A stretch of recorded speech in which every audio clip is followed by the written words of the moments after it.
The Nicole Sandler Show, weekday mornings at 10 on the South Florida Radio Network. This is the South Florida Radio Network. A broadcasting legend is gone. There will never be another Neil Rogers.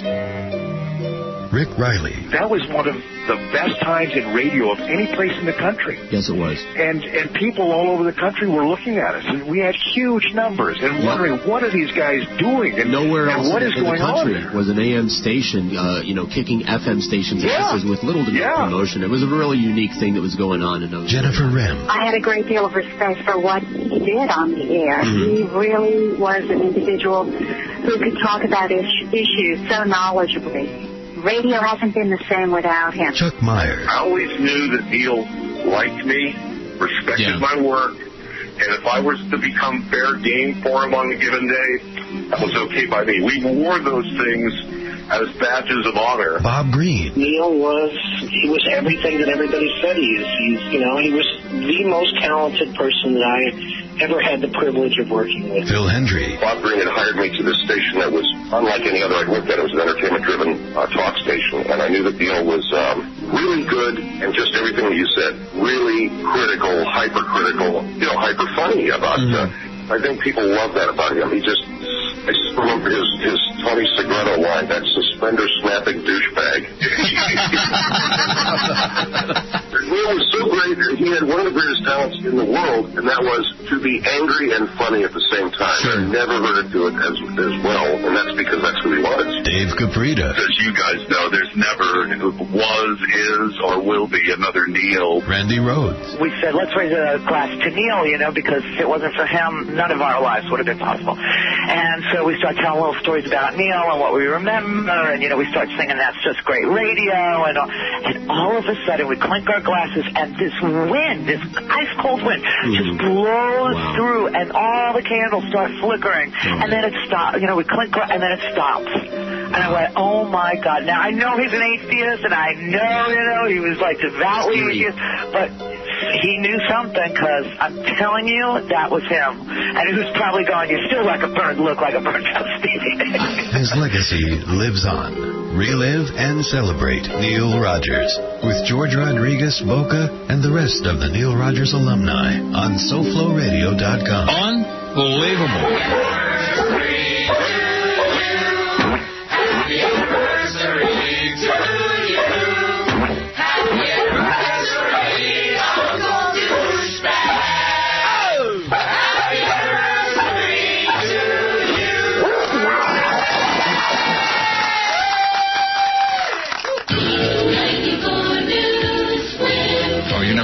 This letter. And it's the one that came with the little button here. Isn't that nice? It's a good time. Put that right on. Tonight. Put that right on. Yeah, I'll put it right on your beak if you don't shut up.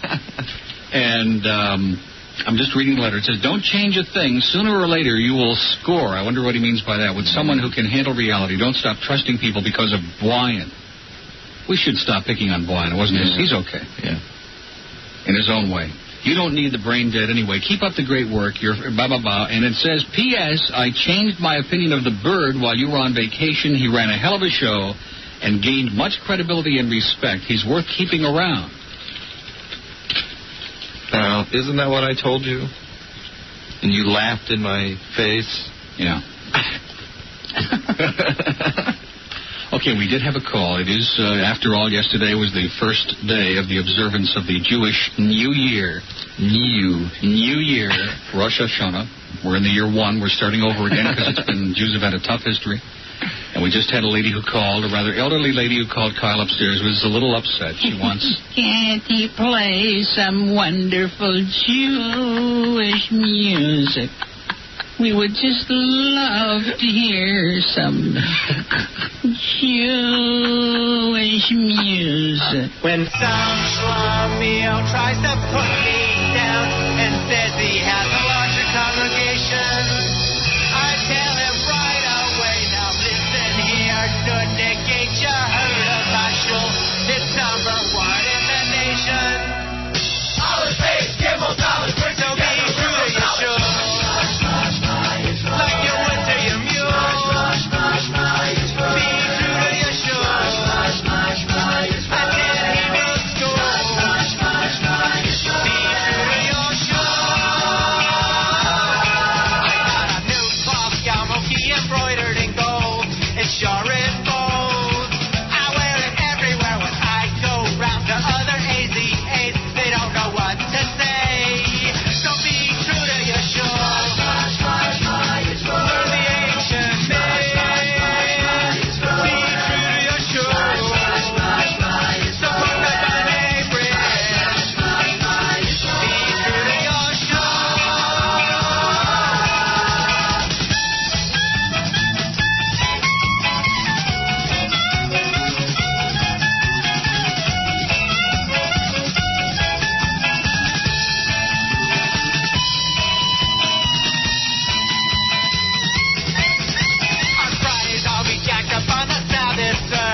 festive wherever you are. Happy New Year. Happy Sukkot. And all that other good stuff. I don't understand what this is. It said open on the air, and there are a couple of cassettes in here with a $5 bill. I don't understand. What is this? What's it say? It says Mike Wolf is back from a couple of days on the sick list. It says, I know the guy in this bill isn't Big Jeff, but if you look at the serial number, you'll see he's packing a full house. I don't understand what this is. I guess they want to pay you $5 for dubbing the cassettes, okay? So I'll give you the cassettes, and I'll keep the $5. That sounds like a good deal to me. Mike is back, and it's certainly wonderful to have a real great American and backwoodsman in the studio here, bringing you the headlines, world news from CBS with all the spots at 11, and we'll come back to lift your spirits and whatever else you can get up at 11:06. Now we've got Double Trouble. Neil Rogers 10 to 2 and Stan Major 2 to 6. Exclusively on 94 News WINZ. WINZ. Miami, Fort Lauderdale. 94 News. That Neil Rogers is a likable guy. If you're an atheist with a swish in your stride, you smoke a good stove and ride around in the vet. You got a radio show you do just for the check. Happy anniversary. The only thing in this town that's for real. People listen from miles around just to hear that famous farting sound. They're on the Atkins diet, take the bread off their sandwich, and like making fun of Sister Mary Mandich. Neil Rogers, you're the best. You really put Miami to the test. Neil Rogers, it's always good to know you're there. Neil Rogers turned Brian Cox into a bear. Neil Rogers, the only thing I'll miss is when I go. I went away for a week and decided South Florida blows. But happy anniversary, Neil, I'll always love your show. Wow, forgot all about that song. That's Jolynn Daniel, if I recall. And I'm looking for her on Facebook. So many people from the past, a lot of them slipping through the cracks. The stragglers, the people that we can't get on today, just whenever next week. We will go back to regularly scheduled programming next week with fun and frivolity and the backlog of notes of the adventures that I've been having and judging the hat party and getting into stuff and shenanigans in between here and when we started doing this. Back to musical guests that we've canceled and just we've got a bottleneck going there. But today is the day, and I hope. Hey, you're very presumptuous, Mr. Radio. I appreciate all the plugs and everything, but that was the plan. You're fired as a producer. The plan was to have Rick Shaw on today, and I have phone messages and email messages in to Rick, who he's a man with an agenda, especially when the weather is like this. He sent me an email back a while back. Saying that his computer was down and he was having problems, which all of us can relate to. But I haven't gotten a confirmation, so of course I wrote him back trying to line him up for today, and I haven't gotten a confirmation from him. So very presumptuous tweet there, Mr. Radio. However, I have gotten confirmations more or less from Roger Magalin, Henry Barrow, Irene Richards, Mitch Lewis, Jeff Cohen, and Scotty Mack will be in the studio in person. Live, and what a treat for Monica, because Scotty Mack is an audio-visual extravaganza. I can't wait. There's no question. Smack Daddy. He's got big hands. Scotty the Smackdown. Part of the past, part of drops. Do we have the counting in Spanish thing, Boca Brian? Do you have that? You have it. I never got it. Spanish air check? You have it. I hope I do. A lot of things falling through the cracks, although remember, I rolled off a bunch of things, and I did go one step closer to getting them to you. I took them out of this machine and kind of took them home. That half hour's worth of just drops and things that I rolled off onto a mini disc there when on the DCS. Spanish. Tremendous! Yeah. Oh, I do have it. Check it out. 1, 2, 3. 1, 2. 1, 2, 3. Estoy contando. Abajo de la lluvia. 1, 2, 3. 1, 2. 1, 2, 3. Estoy contando y me gusta. Scotty Mac, bilingual, ladies and gentlemen. You had no idea. He's as gringo as anybody. McCullough, I guess that's Irish or Scottish or something. Let's say it's Scottish because his name is Scott. And he was doing an air check. He was standing in the rain, and he's doing a mic check for the people back at the station, setting up the equipment for somebody. Sports remote, probably, because he was the sports intern, eventually sports talk producer there at WIOD. And Scotty had no embarrassment factor. Probably still does not.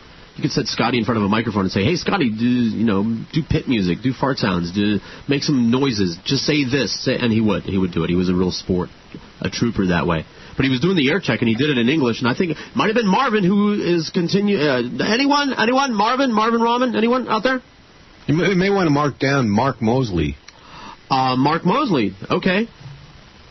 I know they work. They went to L.A. or something. He is in L.A., and I think he's one of my Facebook friends. Yeah, never heard back from Anna Maria. Speaking of people that we haven't heard from that would like to get on. Well, it's not unusual. No. Well, I mean she's contacted me and never got back. I recontacted her and never heard from her. Hello, Jorge Rodriguez show. George. Yes. How are you, sir? I'm doing well. How are you? Who are you? I'm doing all right. My name's Greg, brother. Hey, Greg, how you doing? I'm doing fine, man. Happy New Year's to all you guys. Thank you. You too. Thank you. I am actually thrilled that ever since everything happened at WIOD and 560 that you continued on and doing your own thing and stuff, and it's definitely refreshing. I've always enjoyed your show. Thank you. Even when you filled in for Neil. I know, I'll take that. Those kinds of compliments. It's like, we'll you're no Neil Rogers, but we'll take it. If Neil isn't there, we'll take it. We'll grudgingly accept you, which is way better than anybody else got. So I'll take that to the bank, or at least I used to. Well, no, I mean, a lot of people would say, "Oh, George is whatever." But you know what? I mean, I always tell people it's just like with Neil. Like I would mention about Neil Rogers, and like, oh, it's like one of my favorite shows. It helps me get through the day. Just right. When you're stressing out and stuff, and even when you call and you talk about not just one subject, sure. like sports, you actually talk about life. Right, and, lots of things. Everything really, I'll talk about anything but the games other men play.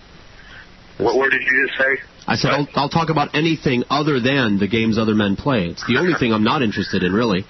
And he also said... Yeah, right? Yeah. But the point is that, obviously Neil's definitely going to be far, words can't even express how much he's going to be missed. Right. And already is missed. But, I mean, I personally, I'm only 31. I've been following you and Neil since I can remember as a little kid, riding around in the car with my father. Long and short, my father's moved up north. He was smart enough to get the hell out of this place. But as my father said, Florida is the dick dangling at the end of the continent and every asshole's in it. So, I mean, I can't disagree with him. I agree 100%. And I told my wife the other day, I can't wait till we get out of this state. She goes, yeah, really? Where's that? I said, not soon enough, honey.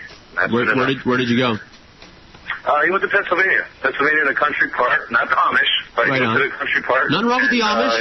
I loves me the Amish. Nothing. Right. The hairstyle is very refined. I admire them greatly. I just got to tell you, it's just great because when you first started out with the SoFlo, the first person I called actually was my father. I said, listen, George started, a show on the internet where he's not, limited as you guys were beyond handicapped on, the radio since Janet Jackson. So it's just definitely refreshing, and it's really fun to listen to you guys. I even found bits from back in the days, and I was looking at on YouTube the whammy days and all that other stuff, and so I listen to you guys every day, all day long, and I was listening to Joe Castello call in to I forgot who it was on QAM the other day, and I remember Joe being around as well. With you guys and stuff, and just all the different segments and the bits that you and Neil would do, and just the sound drops and everything. Just really is just a lot of fun, and just gets, just like as Neil said, it's just a show. Right. It kind of puts things in perspective, like, hey, it's just a job. Show up, get the money and run. Don't look back, Right. So, right on, man. But, I know I'm pretty much going nowhere with this. I'm just laughing. No, absolutely. So, this is what we're doing this for now so that everybody can kind of vent their spleen. You're not there are no requirements. Thanks for calling. That's all. No, the one last thing I would like to say, if I can, is that I know that you are always big on what real radio is supposed to and originally was. Right, well, I learned that from Neil. I had no idea. I started out in radio with all the same, misconceptions as everyone else that has no idea. You walk in with some preconceived notions, and you realize that it's nothing like that. And then Neil was the one that showed me and everybody else that's listening right now what it can be like, what a talk show ought to be like, what it can be like. It can be fun. It can be surprising, not shocking, just surprising. You just don't know what's going to unpredictable from one minute to the next, and not on purpose. We never did anything. We never contrived anything or never did anything on purpose. Sat there during a commercial break going, "Oh, when we come back, you say this and I'll say that." And and it shows. A lot of other people did. We just went, man. We just, It definitely shows through you guys' shows, in the past. It definitely shows. But what I was saying was, that as far as like you were talking about how, radio back in the days and how it should be like a public service, so to speak. I mean, I'm not trying to get corny or anything, but like simple things like these underground bands that you would bring on the show and let other people hear about, or you talk about like, the working man's little business. Hey, he's a great guy. Hey, check him out. Yeah. Just simple little things like that. Every town should have a station like that. That could be a hub. We wouldn't have been able to deal with Hurricane Andrew and the aftermath of it if it wasn't for a station like WIOD. And how there isn't a station like that on in the air in this town of 5 million people, this area down here. It's embarrassing. It's sad. It's truly sad. But, George, I love you. I love you guys. The show's great. And thanks, man. I hope you do nothing but just completely take off and just sky's the limit. Well, spread the word. Facebook, email some people. It's on my Facebook. I got it on my Facebook. I splattered it everywhere. Appreciate it very much, man. Word of mouth on a grand scale. Brother. All right. Power to the people. Thank you. That was very, very nice. Super cool.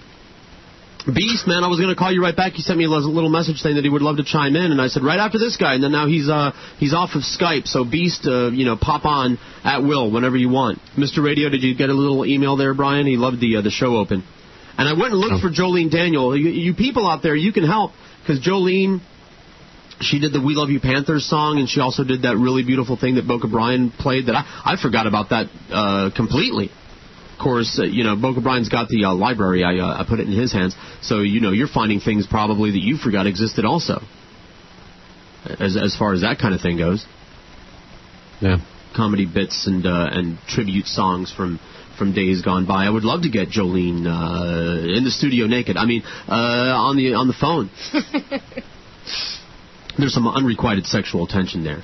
Also, I don't know if it's still there or not when we talked to Irene Richards. I have to take her temperature. I think she's all married to some old guy now. I'm gonna have to find out about that. But Beast, man, where did you go? Call back. Beast. I didn't call back. He sent me a note here on Skype, which hopefully will take everything over. Love that Skype. Henry Barrow, Roger, they were all part of that crew. That would be nice to get them all together in the same place. Chuck Meyer, Jennifer Rem, Tom Hopkins. I sent Tom Hopkins a Facebook message. You want me to go through the people that I've tried to get on that so far have been not... Oh, I don't have any contact information for Al Goldstein. Last I heard, he was in a VA hospital in New York. Is there more than one? Wow. Yeah. I don't think Randy knows about his story because she was going on. Did you hear it? I guess you didn't. The Al Goldstein story? No. Yeah, she was still talking about his house with the finger in the backyard. Yeah. Just the other day. I don't think she's aware of what happened. No, somebody said he's in a VA hospital and his wife and son took everything and he's penniless now. Hello, SoFloRadio. Hey. Oh, hi, handsome. How you doing? Hi. Oh, shit. She must be talking to you, Boca Brian. How are you, sweetie? It's funny you mentioned that because one of the things in all these... where are you going? Where'd you go? Where'd I go? You're fading out. Oh, hello? Can you hear me? Yeah, there you come back. Oh, okay. Sounded like you were walking away there. Oh, right here. All right, excellent. Flew to the computer. Excellent. You don't have that automatic voice adjusting thing on, do you? No. Okay, good. So unless on Skype did that update. But I'll have to check that later. But, you guys have been doing these shows and talking to all these little people, and it's great. because I never listened to Neil. I mean, my husband had to drag me kicking and screaming to listen, like a few years back.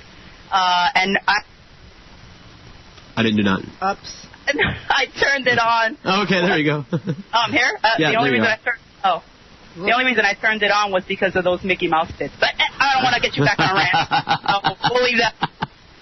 For you, I'll send a copy. Oh, bless you.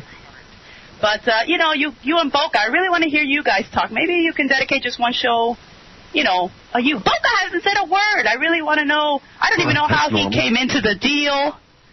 Can you hear me? Yeah, we can hear you. Okay. Now you're bright and loud. I thought we went over that, especially when Guitar Man was here. We went over the story at least a couple times. I'll tell you. Yeah. That, yeah, I'll tell you. How he, you know, his reaction to this whole thing, and you know, and you know the whole. You're right. Somers and you know why. We'll just wait. You're in and out, sweetie. Oh, jeez. You pop on and off. Yeah, we hear you, but like for some reason your microphone's going on and off. I don't know what that is. Well, remember the public's $10. I'm gonna have to go. That's upgrade. right. It still sounds good. I mean, just don't jiggle the wire. Probably don't move. How's that? But you know, I just the whole Brit Somers and you know, you mentioned that Neil never knew about it. I'm just curious about you know how you feel about this whole thing. You know, him passing and why. Well, we did a show about that back in October. Yeah. We covered all that. But we can certainly do it again. I mean, and there's lots of opportunity for that. We got lots of supposedly, hopefully, people lined up that are going to be talking today. But we got nothing but time because we're not going anywhere. Not anytime soon, anyway. Well, stay tuned. It'll all come out. Sure, but no, that's a good idea. We'll just let Boca Brian tell the entire Boca Brian story. How's that? I love it. He's a genius, and no question. You know, I enjoy everything. That was the other. You know, the only reason I stuck around was those other bits. But see there, it's all because of you, Boca Brian. Yeah, Boca, bless your heart. You're the best. You're most kind. Thank you. So yeah. Okay. I think you have auto adjust. I swear to God, your Skype is set to automatically adjust for your voice, and it's trying to second guess you. You need to tell Skype to mind its own business under tools and settings. Uncheck the auto adjust. Under options here. Yeah, I'll double check that. I guess when you get loud, it just shuts you off. It's decided that you're too loud and it cuts you right out. I get that a lot. I know. I wish my wife had that feature going. She wishes she had it on me. Oh, there it is. You're right. It was on auto adjust. How's that? Better. Okay. Yeah. Oh, much better, yeah. Oh, beautiful. All right. Well, guys, honestly, everything you do is amazing. Thank you. I haven't missed a minute.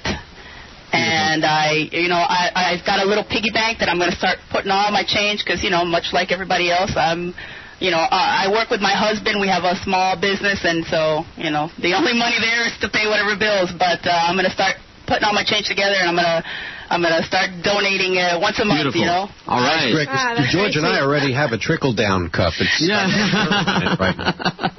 Exactly. I hang it off the front of my pants.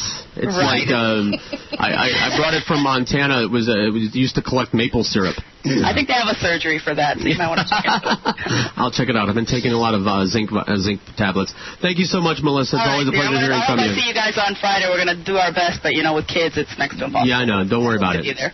All right, baby. Thank you. Talk to you later. Like I said, and now that you've set the thing to not auto-adjust, you need to turn your gain down. Always a producer over here.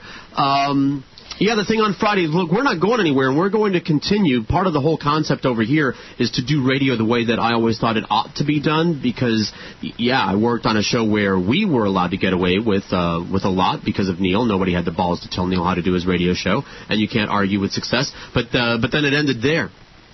There were so many other great kinds of shows and great radio products that a radio station could create, like the other caller was talking about the bands and all the things that are going on in this town. And that's what we're going to be doing. So if you can't make the memorial service on Friday, we're going to be out at a lot of places doing a lot of things. We're going to be at Tobacco Road, America's Backyard / Revolution, Culture Room, other, events that are going on in the field, different rave-like parties. Just ran into DJ Special K the other day.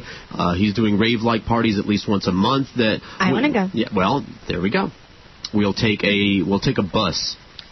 We'll take a Taraj. Are you ready for that? Have you been to a rave, Monica? No. Okay. I say rave-like parties. They aren't, it's not in a tin barn with no air conditioning and $10 waters. It's in an air-conditioned barn with $10 waters. I'm going to have a rage party. Hey, there you go. We'll just pretty good at that. You want to host? We'll play some some hard acid rock, death metal, and the croak metal, yeah. And we'll mosh. We'll just get really drunk and coked up and just mosh until we can't walk. We'll try to break each other's bones or something. I'm going to try to get Henry Barrow and Roger Magalin maybe on at the same time or different or something. That's what the 12:30-ish is when I told them. And if they don't come back, I've got some other backup plans. Rick Shaw does call in. Maybe we should have Rick Riley call in at the same time and have the Rick and Rick show. There we go. The Rick and Rick show, and they can iron out all of those stories for us. Is it true that we'll do that kind of thing?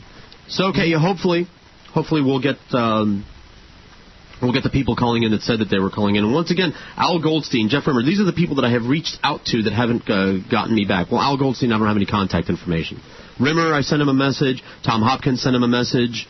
Mike Disney sent him a message. Haven't heard back. Greg Fadick, no contact information from him. Gary Bruce sent him a message. Never heard back. Anna Maria, never heard back. Marvin, we don't know if he's alive. Anyone? Al Rantel, for 2 weeks now. Hey, Alan Michaels. Al Rantel does a show same time we do. Okay. Over there. I think he's on like 10 to 1 or 10 to 2. Okay, well, I'm going to put it in Alan Michaels' capable hands to see if he can get Al Rantel to call out. Okay. I called and left a message. I never even got a call back. See, I called and left a message with my contact information. Never even got a call back to say F you. At least Stan had the good decency to say thanks but no thanks. And I've gotten a couple of emails from Stan since then, by the way, asking a lot of questions that no one else is asking, according to Stan. Why didn't Neil have this, and why, who's his doctor, and this, and all this other stuff. Basically, a lot of conspiracy theory stuff, and Stan is very concerned with Neil's money and who's going to get it.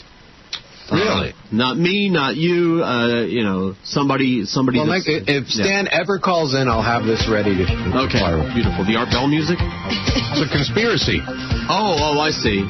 Well, fine. As I never had any designs on Neil's money to begin with, and so, I don't have any expectations at this point. I don't know how you feel about that, Stan, but, I don't know. Go talk to Norm. And speaking of Norm, he called me yesterday to ask me if I knew anybody else who would want to speak at the memorial service, and I said, probably anybody that I would ask would accept. Who do you want me to ask? So, and then he said, I don't know, I'll call you back tomorrow, meaning today, and he hasn't called me back. So if you if you are worthy, if you have a name, I don't know. I don't even know what the criteria is. This is Norm's thing. He's organizing this whole thing. I don't know who's going to be... I don't understand that. I don't know what's going on over there. That's going on way over there in Wilton Manors. I can only respond to Norm's request. He wanted me to speak. I said yes. He wanted us to put together a video tribute thing, which I'm doing painstakingly. Boca Brian is doing the. I'm loading the video right now. No. Nobody's bitching. Norm isn't bitching. He's very gracious and he says thank you. And but now he lays this. Do you know anybody else who would want to speak? And I'm like, yeah, probably lots of people would want to speak. Lots of people would want to speak that we wouldn't want to hear them speak. Like the people that made his life miserable for the past 2 years of his career would probably want to speak, and that would be funny. That would be comic irony. Let me answer this call just in case it's a VIP. Just hold on. We might actually not play any bits or breaks today if all goes right. Hello, SoFloRadio. Hi, good afternoon. This is Roger Magdalin. It is. George, yeah. Hi, Roger. It's George. Hi. Roger. Hi. Yeah, we're Screenless Forever. Hi, how are you? Right on time. I actually promoted it, and you called, and here it is, like magic.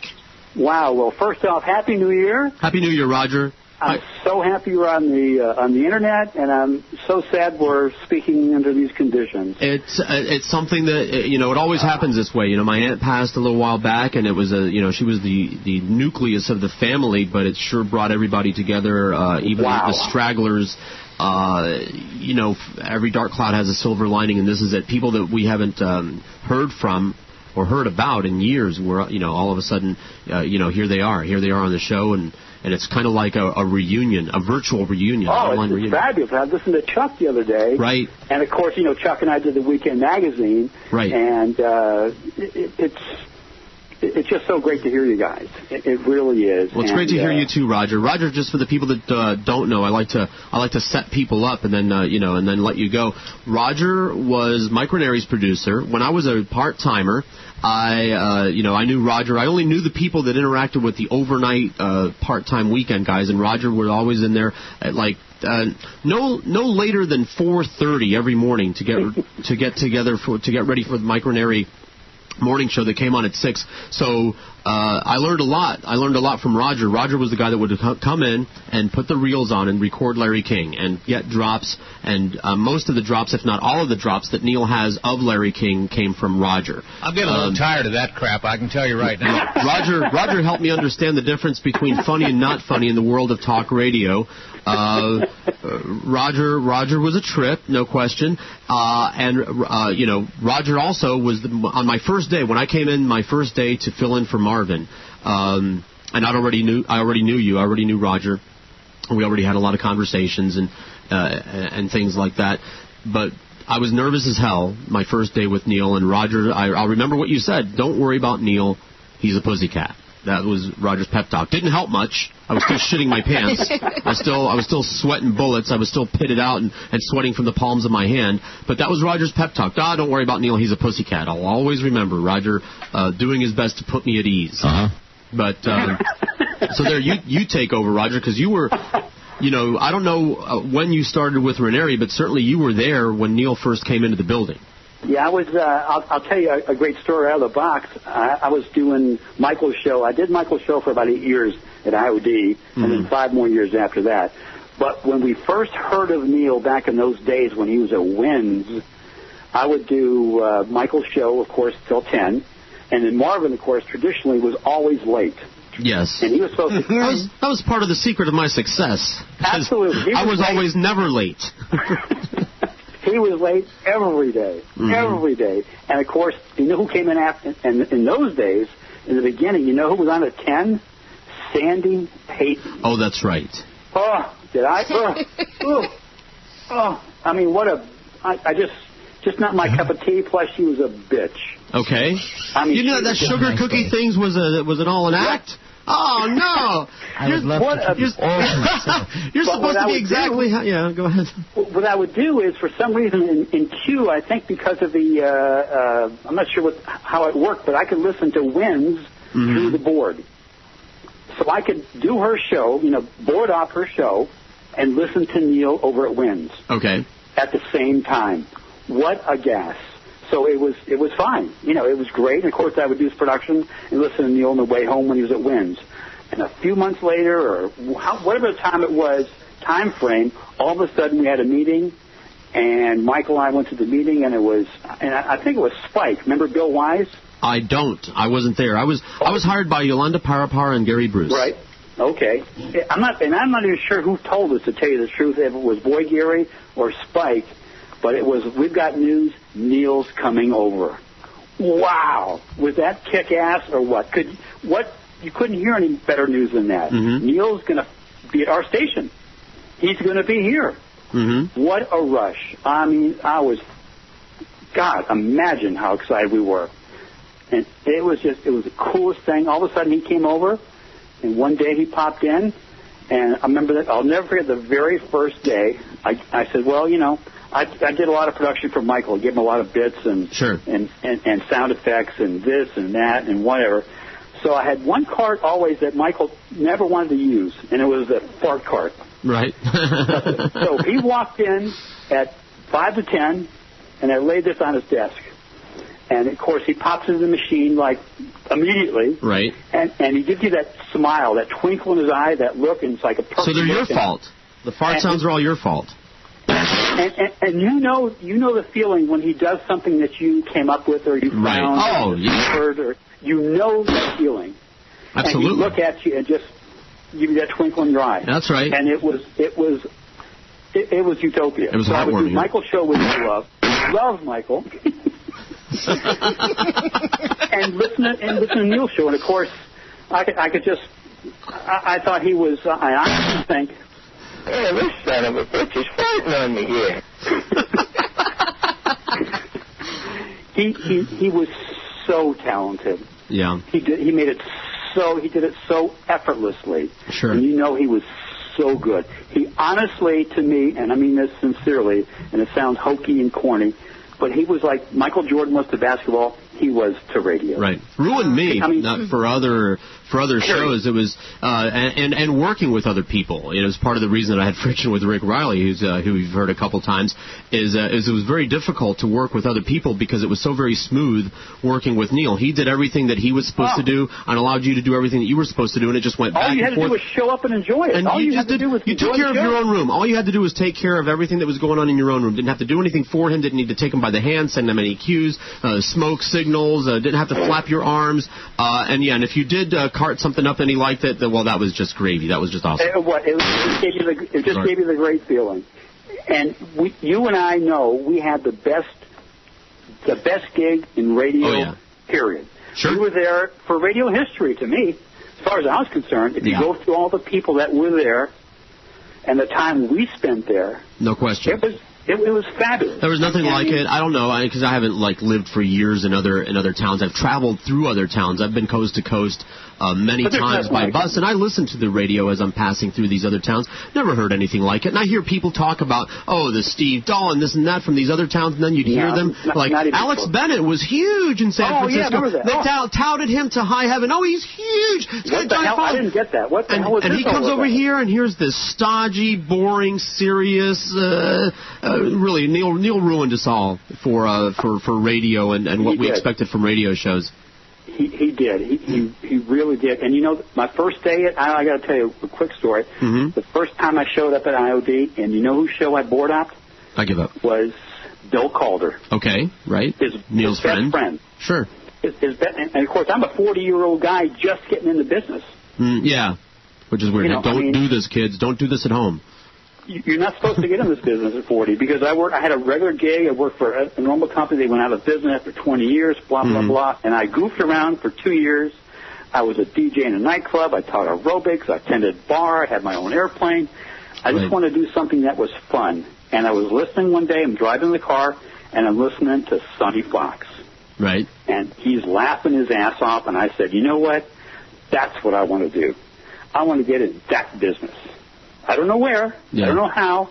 I don't want to be an on-air guy. I just want to get in that business because those guys I call it have a disease. Fun. The ham disease, the clown disease. And people say, hey, can you get me a job in radio? And the first thing I say to them is, do you have the disease? The what? I said, do you have any chance of being happy doing any other thing? Because if you do that. Don't gamble with your future. Show business is you're gambling with your life. You can spend your life in this business and never make it above the first rung. It's not like any other business. When they say there's no business like show business, they're right. But they mean there's no business that is as dangerous and as risky as show business. Go into oil well drilling. It's safer. Your chances of success are better. But some of us have a disease where we won't be happy doing anything other than clowning around, and so for us, there's no choice. I was in between radio jobs, in between my music DJ job and the talk job. I was repoing cars, and I couldn't stand it. I mean, I was making good money, but I still missed being a clown and being on the air. So I had to go back. So anyway, continue with your reflections. I'm sorry. No, don't. Me, and of course, you know me. I was never an on-air guy. Mm-hmm. I just never wanted to be on air. Because I had nothing to say, basically. No, but still, there's a lot. You know Bill Wise? He wasn't there when you were there? No. Spike? No. Because he was there when Neil was there. A lot of people, I got hired, and I, as far as I know, the same year as a lot of people. Like Neil, he got hired earlier the same year, and I think Gary Bruce was just a few months before me. Right, okay. There. So, Gary, that was my first. Yolanda, she interviewed me first, and then I got interviewed by Gary. And the whole thing, just so you know, it wasn't just an interview for that job there, but I was still relatively new to the big city, because even when I lived down here in my youth, I lived in the Redlands and Homestead, which is, of course, avocado groves and malanga fields. So I could not relate to the big city or big business at all. I was as country a bumpkin as one can get from my whole life. So it was very culture shocking to me to go work for a big company with multiple radio stations, and that board looked like a 747. Right. I had a Spartan board. I was working on a Spartan board that had 7 big black knobs on it. And turntables so old you had to give them a complete rotation, each one of them, or they would wow when you started it. And a husband and wife ran the radio station. It was a husband and wife and 4 DJs and 1 sales guy. And it was a full-service radio station. Actually, eventually 2 radio stations. They had an automated FM. So I was very culture shocked. I appreciate a lot of what I learned from you and all the other shows that I worked on. You're too kind. You're just way too kind. Well, no, it's true. I mean, I think it's entirely possible that you showed me how to work some of that equipment in there. My first night. Yeah. Piece of cake. You were in the luckiest position in the planet. I mean, it was just a great place to be. And I didn't ask for anything. Right. And got it. Mm-hmm. Right. It was like what do you call? You guys were talking about Glen. Right. He didn't get it. No. When he came to IMD, I was there, and Neil would, how it is through the glass. Mm-hmm. Neil would, one of these he'd look at is you. Mm-hmm. And when Glenn would go through his, he'd get upset, or you're talking about baseball, you're talking, and the one day, and of course he made like $1,000 a week. Right. Came in at a minute before 10, left at a minute after 2, ate all he wanted, and and didn't have to do anything. And sexually harassed all the female employees. And one day he knocked the mic. He pushed his own microphone over. I mean, he just like, oh geez. Yeah. And Neil looked at me, and I looked at him, and oh my God, I said, it's over. Yeah. It's over. I mean, I didn't know that story. I don't know if it was a day later or a week later or a month later, but all of a sudden he was gone. He was out. And Glenn called me at home that day and said, "What the hell happened?" I said, "Like, you really got to explain it to you?" I said, "Weren't you there?" Right. You were there. All 3 of us were looking at each other. You were right there, and you don't know what happened? I said, you blew the best opportunity you had on the planet. Yeah, he had the plummiest plum in the history of plum jobs. Imagine. Yeah. So, but he knocked the microphone. Wow. Yeah, he would throw tantrums all the time. Wow. I saw this. I'd be in there doing production work or other flunky stuff, and I'd be in the studio. I would walk in and out of the studio during Neil's show. I had a training session, once with Nick. With Steve and with Neil. And that's the only time that I ever worked in the studio when Glenn was there, but I saw it my very first time in the studio. All of the things. If Neil started talking about baseball, Glenn would throw his arms up, put his head down on the table, or he would storm out of the studio and say, let me know when you're done talking about this crap. And he would storm out of the studio and go down to the cafetorium and sexually harass the women. With his crutches. He would block their ability to walk past him with his crutches. Yeah. But do you remember the entertainment report I used to do? Absolutely. I love the entertainment report. I was talking about... And the go-home music. Unbelievable. All of that. Music. Yeah. I forgot about that. Yeah, Spike said to me, or Bill Wise says, I want you to go on the air. And I says, no, I just don't. I'm just not an on-air guy. He says, I don't care what you do. Just do something at the end of the show for a couple minutes or so. So, of course, I'd write this stuff, and I'd rehearse it, and I was so nervous, and I wanted it to be creative and cute, and of course, the more I tried to make it cute, the worse it was, and it wound up being, I'd stumble over myself, it was great. Mispronounce it, and of course, I've got Michael there, and I've got you there, and I've got Neil there, and I've got Sonny and Henry, they're all there, and you want to talk about... Well, in the beginning, I'm not sure if it was pressure or enjoyment, but when somebody laughed out loud, the rush for me, it was just, you can't imagine. It was huge. I it was all special, and Neil, because Neil took shots here and there, but he'd laugh or he'd snicker or he'd whatever. Sometimes it sucked, and if it sucked, he would be the first to say it, and it sucked most of the time. But sometimes it was radio magic. What we were all doing, from the news department to the weekend shows, what's going on at that radio station was magical. And it gelled, and everybody was a fan of everybody else's show. We took pride in our work, and we were proud of each other. You understand? It was like a Roman, like gladiators being impressed, by the fighter standing next to him. We appreciated it. I mean, we were proud when someone else would make a promo that was really dynamite. Oh, it was. Oh, you know what? I just thought of something else also. Sure. The interrupter changed the subject. You're talking about Marvin. Yeah. He changed his last name. No, I don't know. Are you aware of that? No. Yeah, I spoke with him. Oh God, it's been last time I talked to Meg Green. Meg Green. Yeah. You gotta get Meg on. Self-promotion, Meg Green. Love Meg Green. I love Meg Green. When I was a part-timer, I worked with Meg. She approved of me. That's high praise. Meg, she was the biggest self-promoter on the planet. No question. That's okay. And it was great. I mean, she was a pro at it. Yeah. And anyways, where the hell was that? My Alzheimer's kicking in. Marvin. Yes, I spoke to him. He I think his father died or somebody died in the family, and he changed his last name, and I forgot what it was. And that was, God, that's been a few years back. And I spoke with Defoe, and of course he doesn't know. I thought he might have been in touch with him because they worked together for a while afterwards, but he didn't. He lost contact with him. But it's a shame. He's got to be out there somewhere.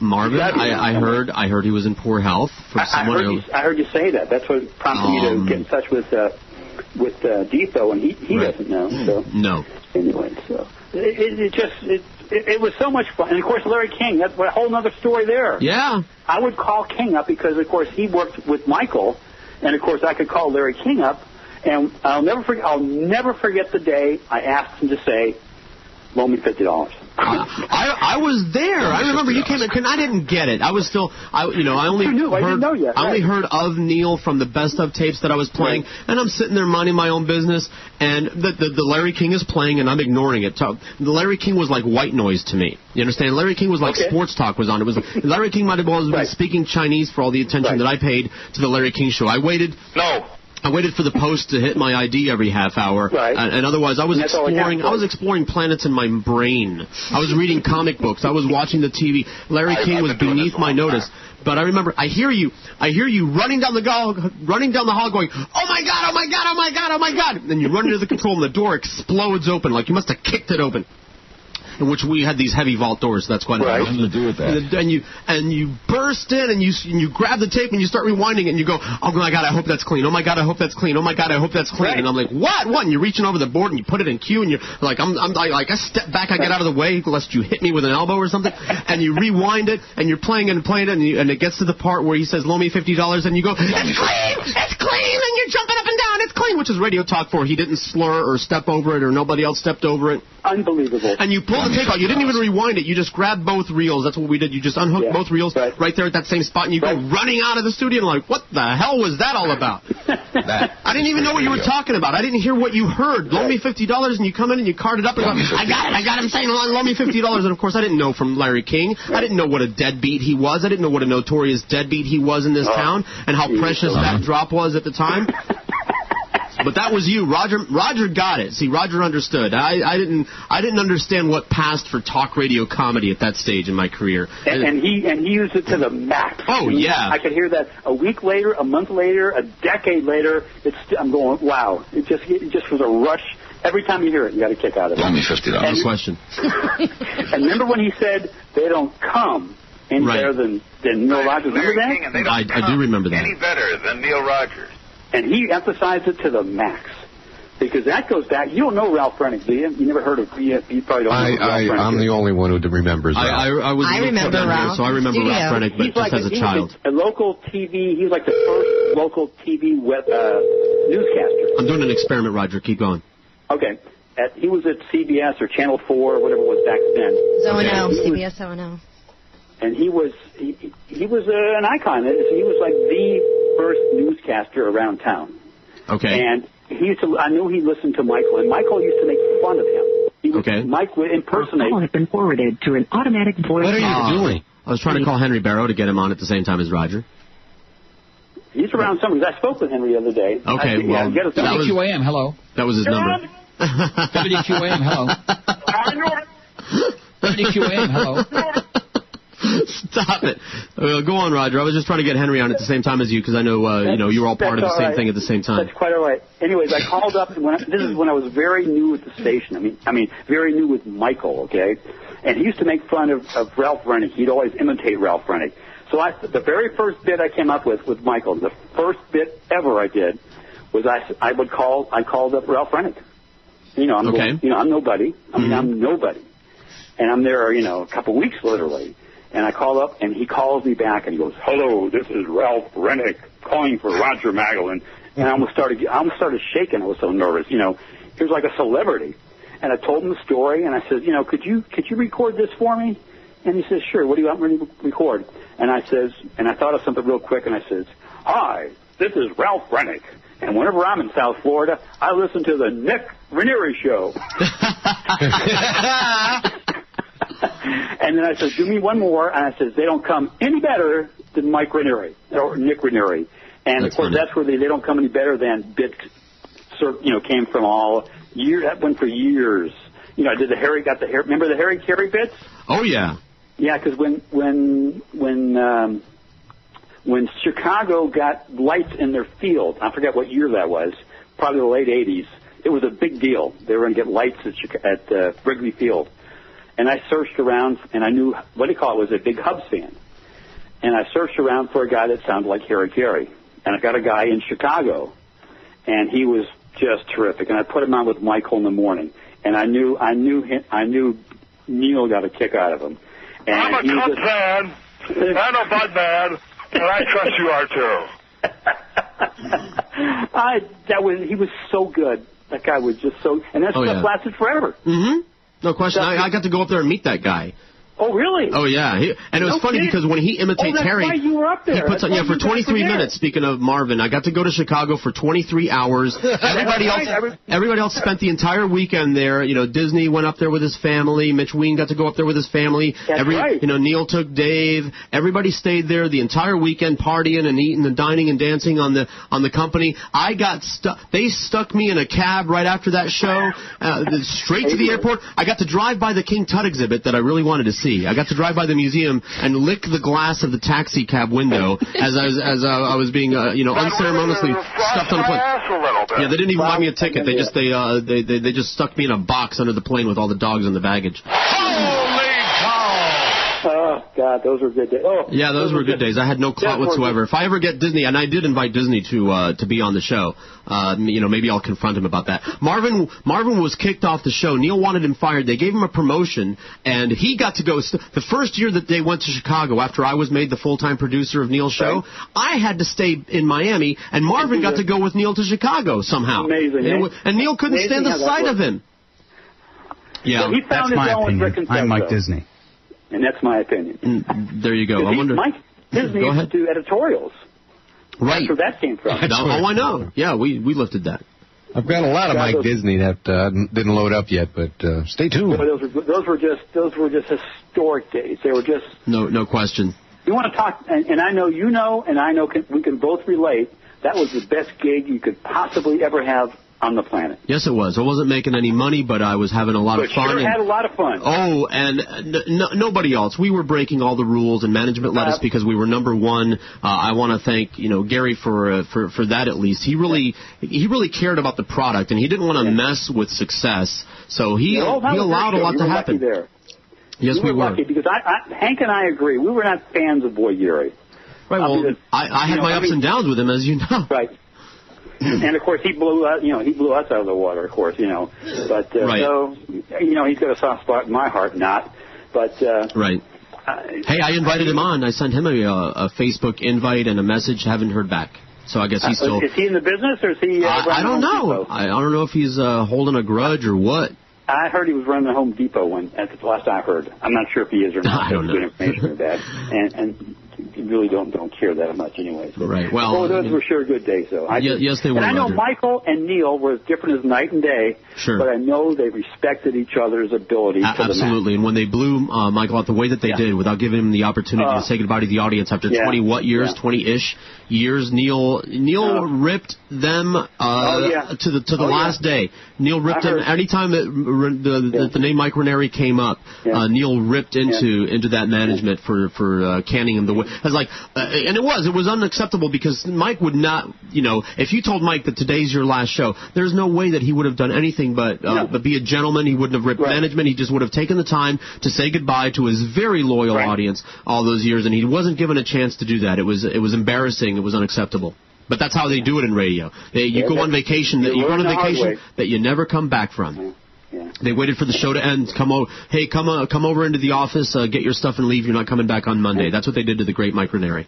It was real sad. Fortunately, he was on the beach. They paid him, and he was right when the bell rang. We went over there and survived another 5 years. Right on. And did you speak with Hank? I know you were supposed to talk. Hank was on. Hank was on. We had a good 20-ish minutes, a half hour or more with Hank. Yeah, Hank was part of the lineup. Love Sonny. Right. Phil was on. Of course, you can't talk to Sonny. Rest in peace. We had some good times with Sonny.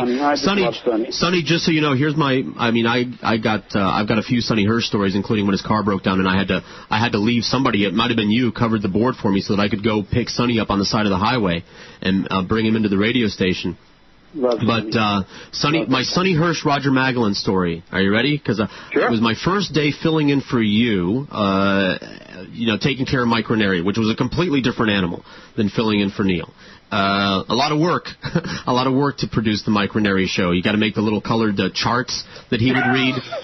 A lot of reading, a lot of research. That's the way I did it. A lot of. I felt like I was back in craft class in elementary school. A lot of scissor work, a lot of pasting, copying, pasting from the newspaper, and then you got to do the go home music and all this other stuff. And you showed me how to do it. It was not uncomplicated because we didn't have digital editors in those days. So you had to get everybody had to record a piece on a cart and give it to you, and then in between everyone's piece, you had to play a little segment of music, and the little segment of music was different, and you had to line everything up and execute it just so to go on, roll that onto a reel-to-reel just in case you made a mistake. No question you were going to make a mistake. And then roll it back. And I remember I was so behind the eight ball that I wasn't going to have time to do it exactly that way, the proper way. So I was going to wing it, and I just put the cart in the record machine. I was going to just assemble it on the fly. While rolling it just straight to cart, no reel to reel, because I didn't have time and I was not going to have it done. So I put everything on the side and I just go bing, bang, boom. I just and you know how it was very tight because sometimes what the people said for the go home music was like 2 seconds long. Well, I say, screw you. And you had to stop that, pull it out, play a music, put another one in, and I fired it off one after another, bing, bang, boom, in one take, Charlie. I did it. I recorded it. I listened back to it, and I said, that's fun. And Sonny was just sitting there shaking his head. And then, the next day, you came back, and we're assembling the go-home music, and Sonny says, because Sonny told me the story, Sonny said, I told Roger, George comes in here and he just does it like bang, bang, boom, all in one take without using the reel to reel. And you said to Sonny, I'm no George Rodriguez, because I was a whiz kid, a whiz kid with no self confidence whatsoever. I only worked well under pressure. I only worked well when I was shitting my pants and there was a gun to my head. That was the only time that I really did anything. Yeah, there you go. Did anything right. We could do this all day long. We're going to have to get together because all of us, and it's too bad that I can't find Marvin, all of us could get together and just tell stories that other people wouldn't believe. Other people would say that we're making it up and we don't have to make up or exaggerate any one of them. You just had to have been there. No question. Roger, may I ask, how far back do you go with WIOD? I think it was mid-'80s, I guess. Was it mid-'80s? Yes. Okay. Yeah. Okay. Because I was going to ask you, I'm not sure what studio it was, but Ranieri was doing a show out of like a closet-sized studio at Wooden Head. They were reconfiguring the big one, I think. That might have been it. Because the studio we wound up in, they were refurbishing it, I know, one year, and it took about 6 months. They did the whole station, basically, one time. Mm-hmm. I had the honor of sitting in on one of his shows back in '76 when I was in broadcasting school. That's way before my time. Wow. No, I was still No, I wouldn't even think about radio then. Yeah, he had his wife in somewhere in the there. early 80s, mid 80s, somewhere in there. And God, those were good days. So yeah, man. God, and it worked. Lucky me. And then you got Rick Weaver, Mr. Weaver. Okay. And when Hank got blown off the broadcast, remember that? Mm-hmm. That's one reason Hank's not a real big fan of Boy Gary. Sure. And of course Rick was doing the play-by-play still, and he getting a little senile. He would call OJ. OJ's got the ball, and OJ's in court. And he's talking about OJ on the field, and that's when I think one of the Robbie's kid was his spotter. Okay. So they had to blow him off, and I was lucky enough to get the gig. And wow. He is on Queer Street right now.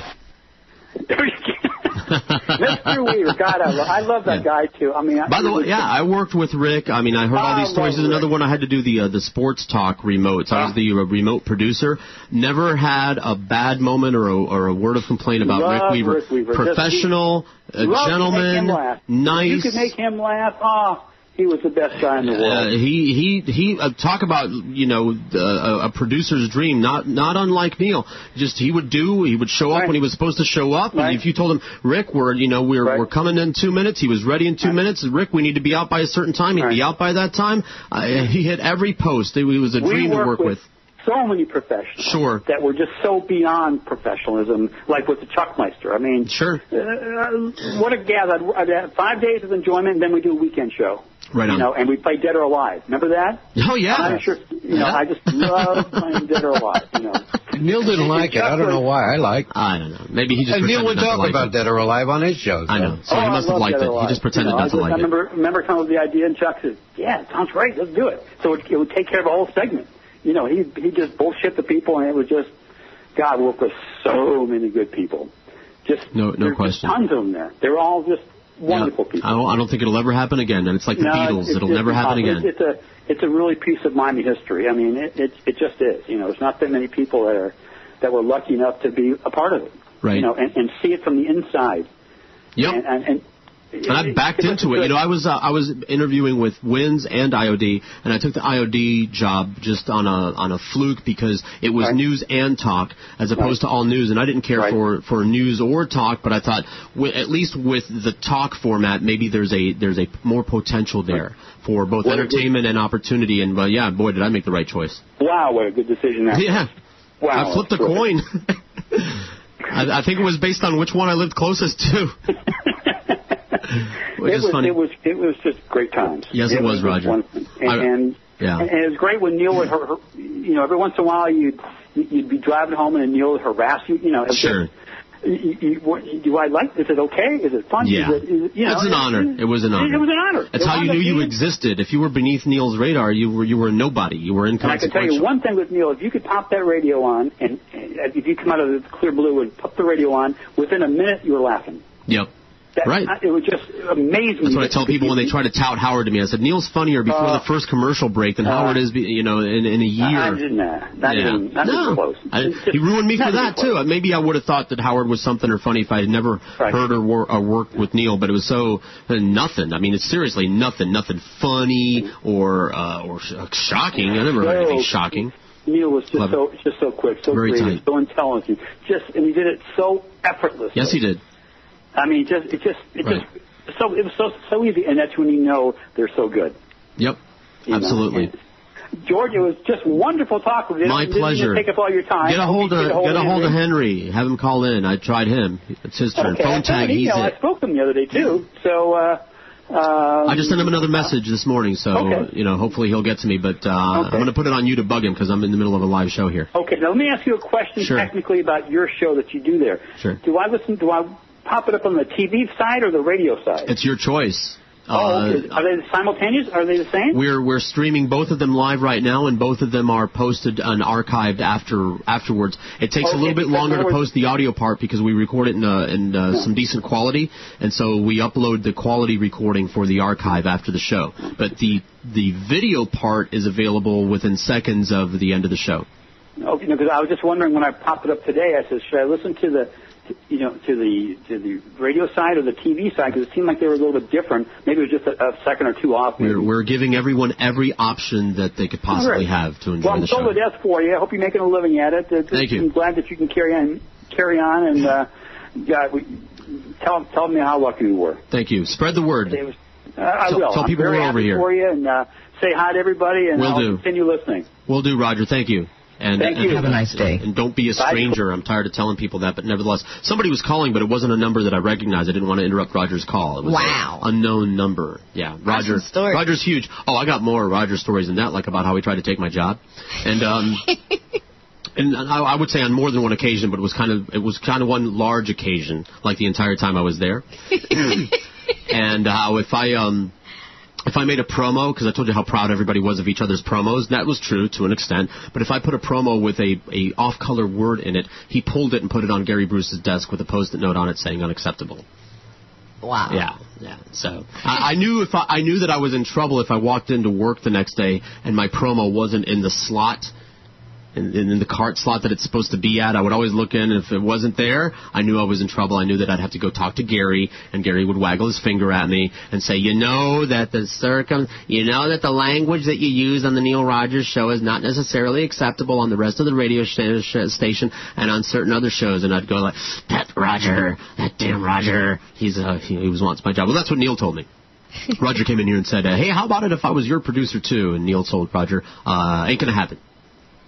That's what Neil's line was to Roger. But it was nice talking to you, Roger. Love you, man. No hard feelings. All water under the bridge now.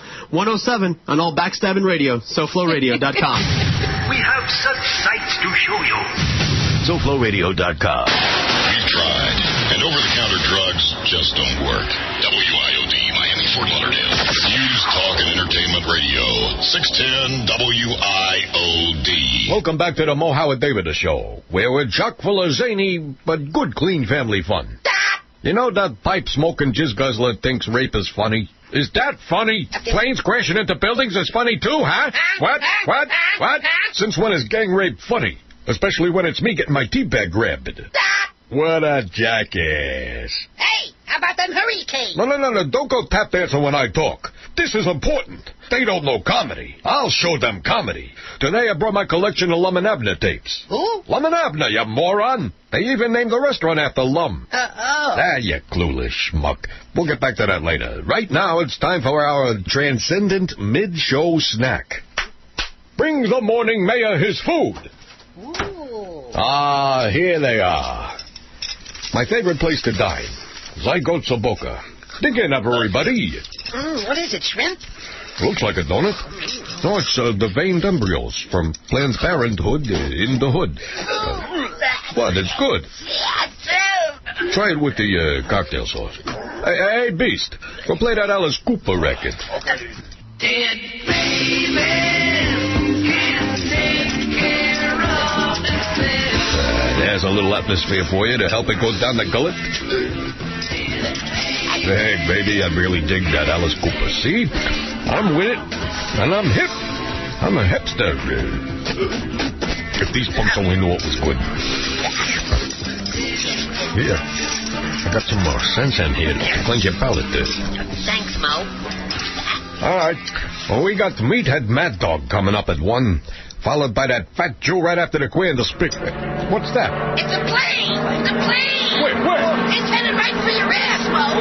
Bend over quick! SoFloRadio.com and SoFloTelevision.com.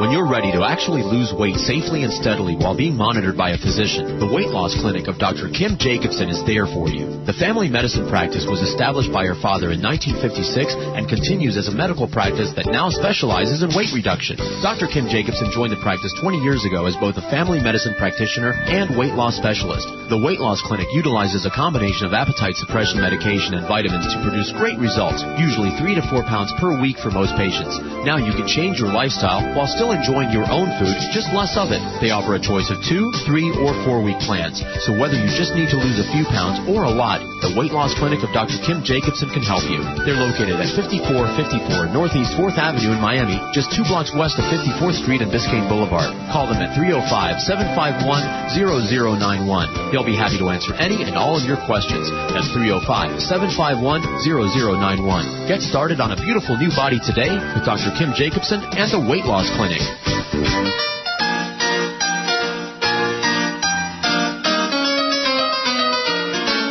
You asked for it. Oh, when's Boca gonna make a disc? Please, won't he make a disc? Disc after disc. Oh, I'll buy one this time. I will. Really, I will. After caving under the pressure of your demand, Boca Brian has made available to you a collection of hit bits, 8 erased, observational comedy about the Bush administration that never existed. Boca Brian. He sings, he dances, and stands on his head without wearing pants. You'll get the highly sought-after Condoleezza song, the Restitution song, President Dumpshit, and many, many more. Now, all 10 of you can order your copy of Boca Brian's 8 Erased at SoFloRadio.com, right there on the front page. That's Boca Brian's 8 Erased at SoFloRadio.com. Endorsed by Fox News. SoFloRadio.com invites you to call. It's free and it's easy. All you have to do is pick up the phone and dial 954-99-00036. That's 954-990-0036. SoFloRadio.com.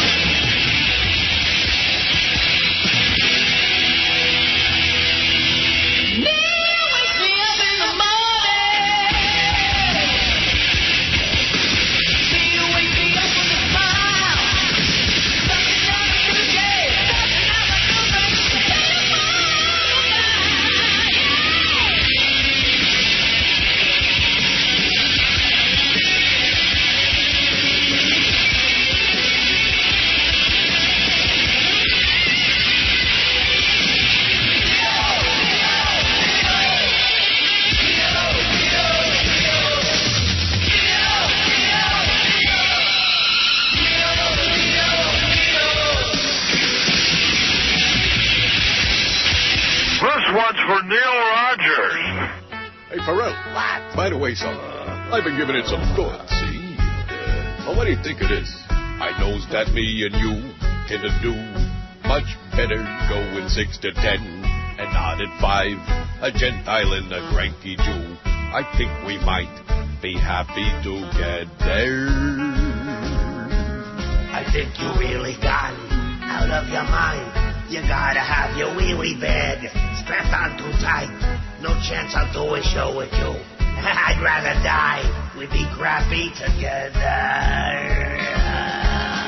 Why, I'll have you know that I'm a big buggy Jew from Brooklyn Heights.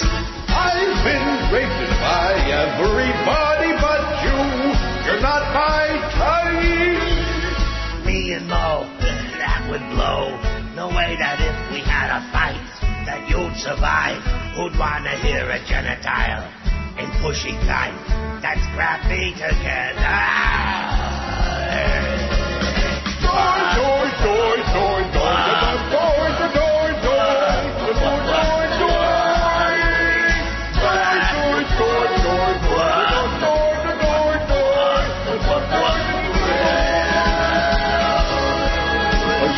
You and me, for me, is much better 6 to 10, not 5.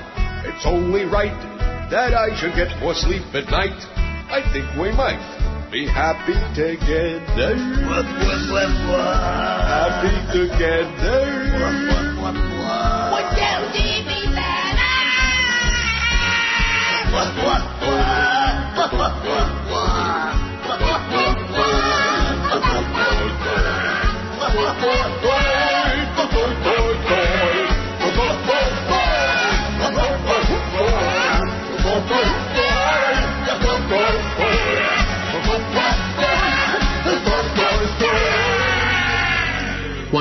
SoFloRadio.com. Jorge Rodriguez, Boca Brian, who's doing a masterful job with all of that stuff. A lot of compliments on that little thing that you had right there at the beginning of the show. And then just wait tribute thing at the memorial service on Friday that you're putting together. I have no doubt that it'll be phenomenal because everything that Boca Brian does in the production room is phenomenal.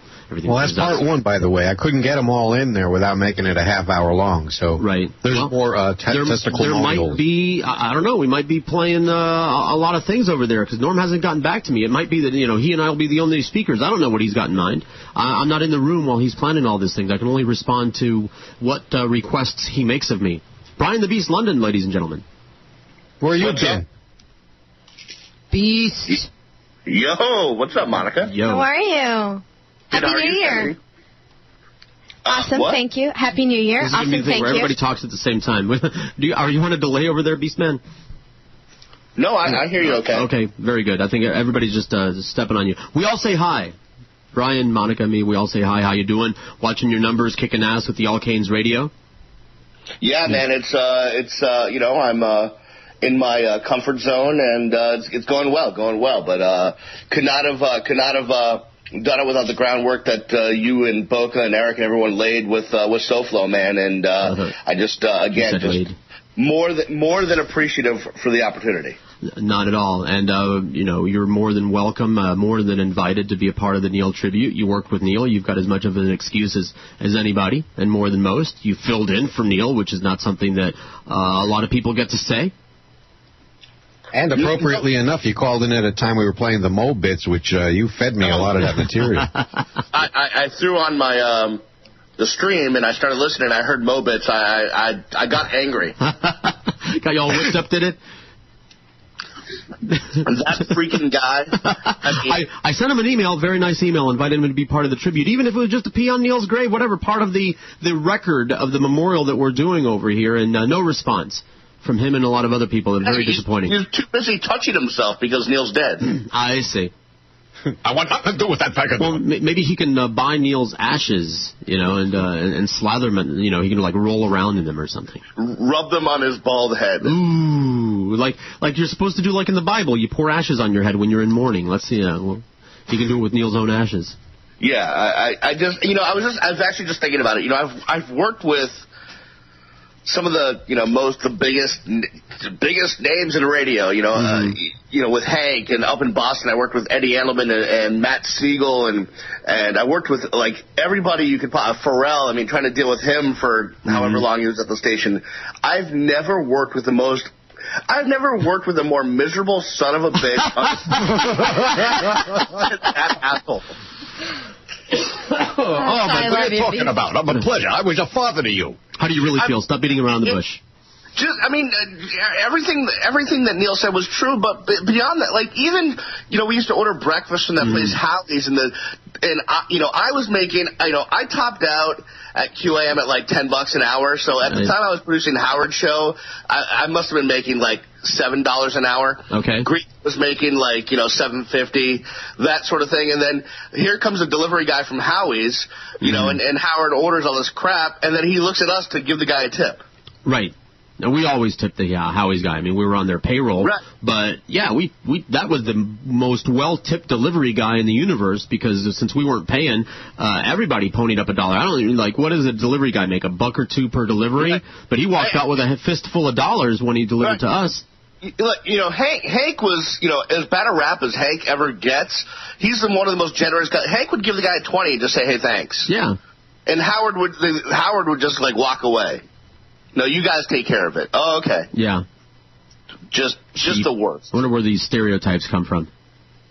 Yeah, exactly. Every day I fight to be not cheap. Well, we're here. We're doing the Neil tribute thing. I know you worked with him, so why don't you share your impressions? Obviously, there was a time when he was just some guy that you heard on the radio, and then all of a sudden there he is in your house.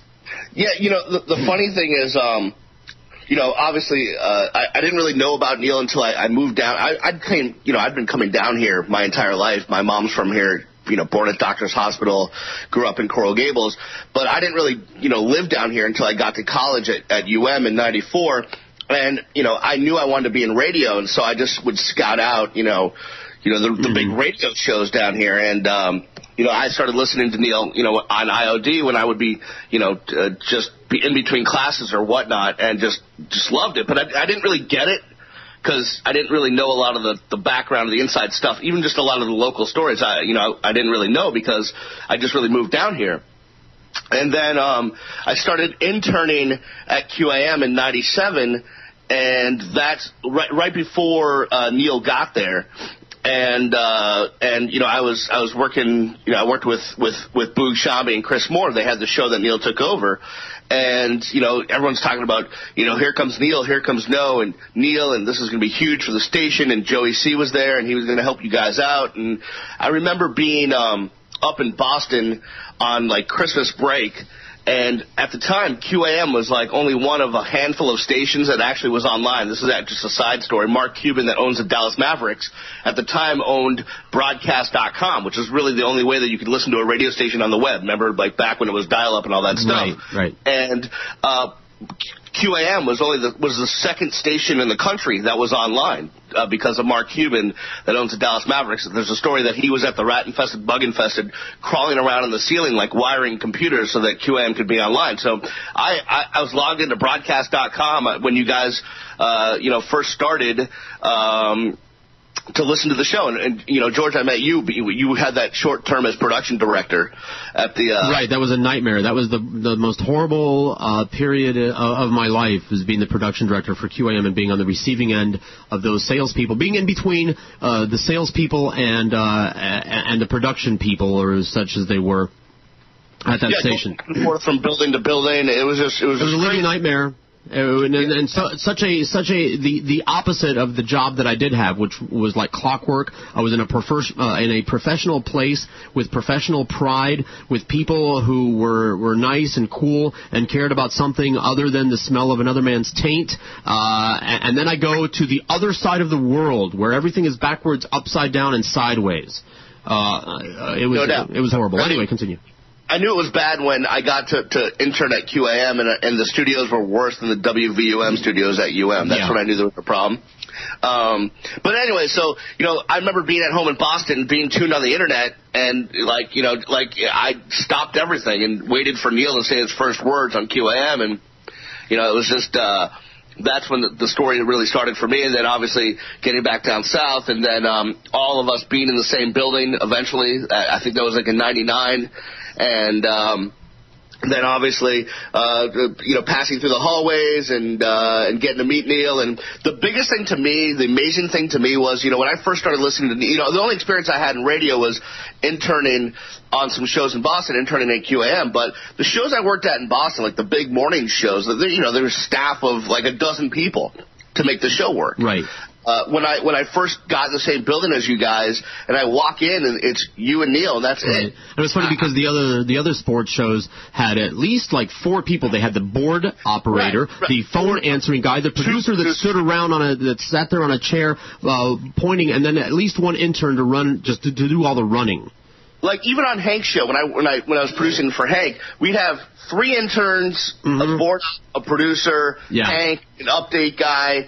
So 6-7 people for a show, and then I walk into your it's you and Neil. Right, one per room. We got it. We're good there. Yeah, you're good. You got your headset on. You're answering calls. You're talking to him. You're, having conversations with all of us. Right, a caller and you and Neil at the same time. Yeah, what? Yeah, saying.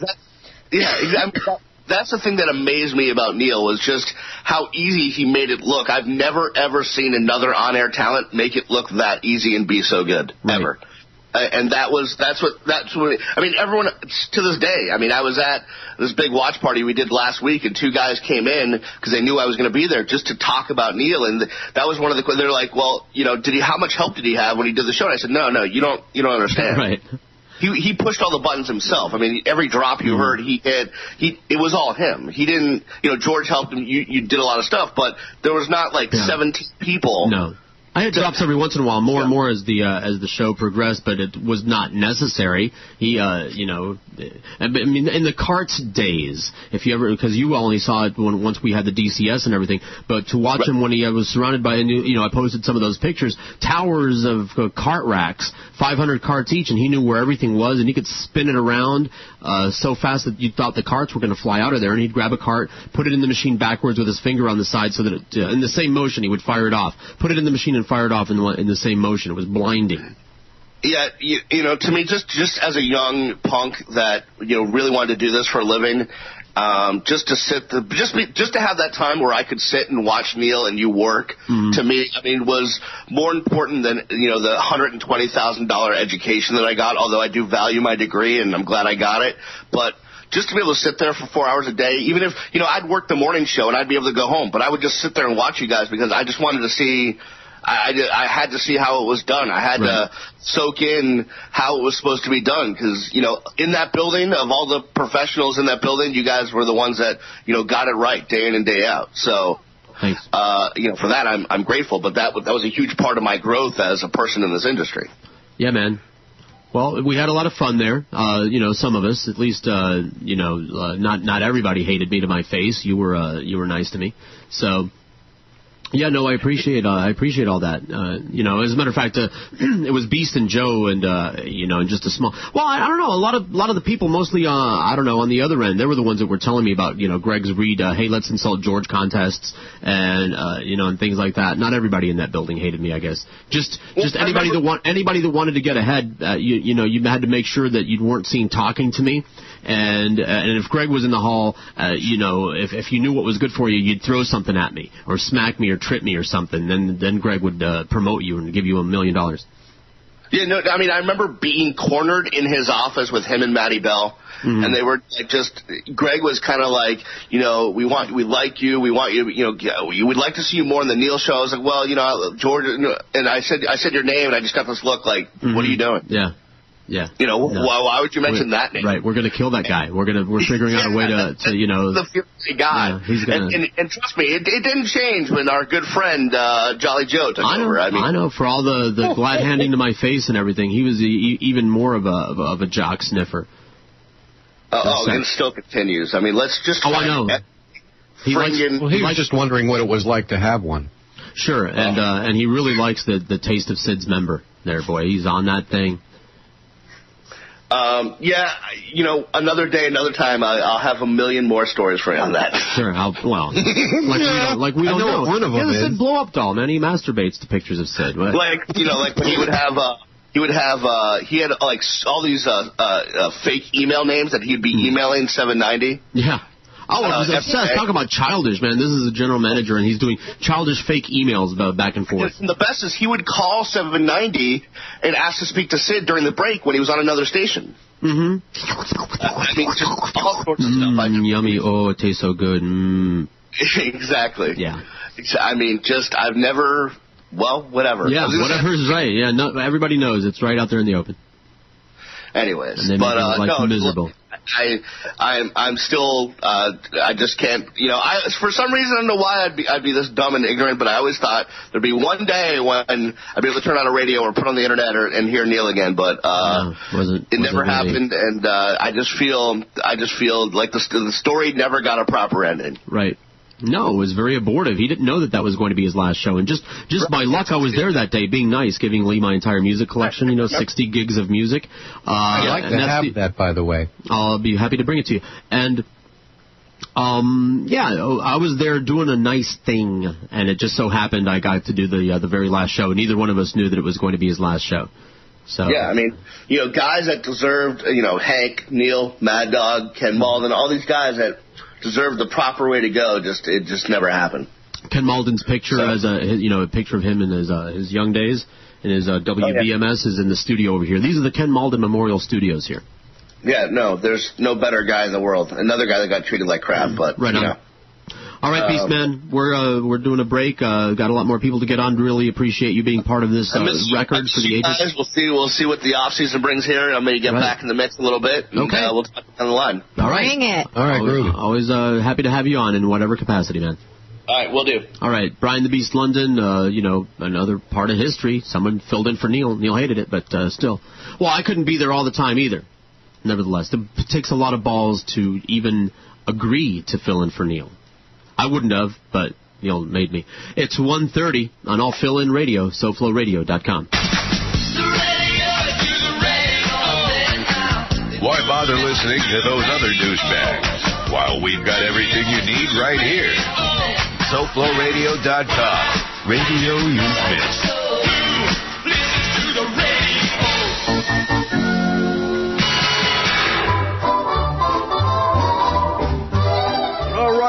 welcome back to the dazzling spectacle of the Mohammed and David Show, where I work very, very hard to provide you with intellectual sport hole amusement. Shut up, you chocolate donut dunker. This is the big day when I drop the bomb. Oh, boy, here comes the bomb. Now, it's my understanding that those motherless homos down the hall don't know who I am, see? They think they got me licked. Well, they did get you raped. Shut your mouth. You know what you gotta do now, don't you? Kiss your ass? There you go. Kiss it. Which bone? Any of them. Now, kiss it. Okay. All right.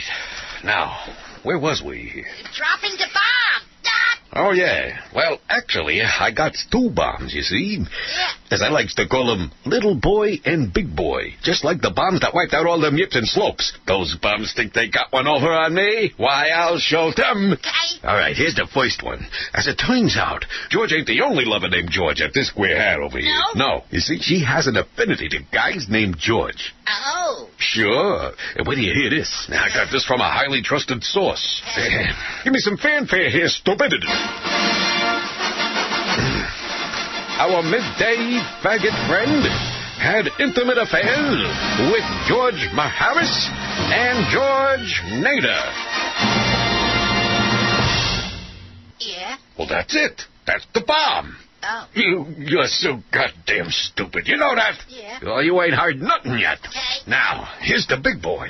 It just so happens Howard Stein is a very close and personal friend of mine. Yeah? Why, certainly. He's even gone as far as securing gourmands for me, like that Heather broad on Fox News. Wow, really? Hey, let me tell you, she gave me full service. Hot wax on the balls, the works. So what about Howard, Bo? Huh? Howard. I told you not to call me that.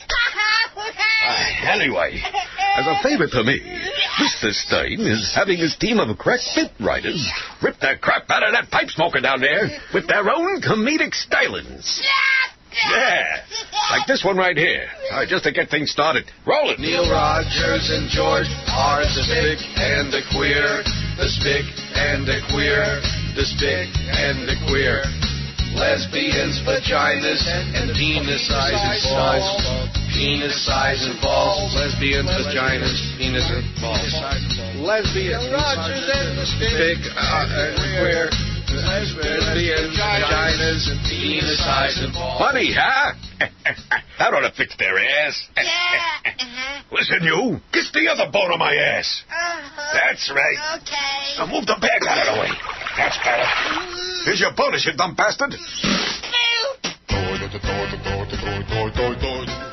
Moman, I like it when you do-it. For you it's easy. Oh, yeah, the way you do it. Hey, Mr. Moman, will you teach me the do-it? Oh, no. Mr. Moman, I think you're really with it when you do the and it's not Hey, Mr. Moman, let's try it. 1, 2, 3. You mean the It don't mean a thing when I use my own little eyes, or like when I go upset. Hey, Mr. Moman, please teach me how to say it. Hey, Mr. Moman, you gotta teach me how to go.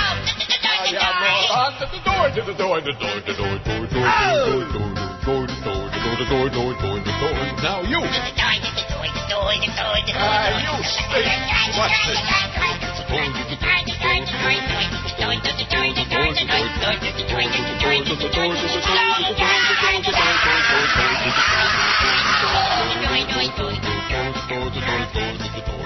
Mr. Moman.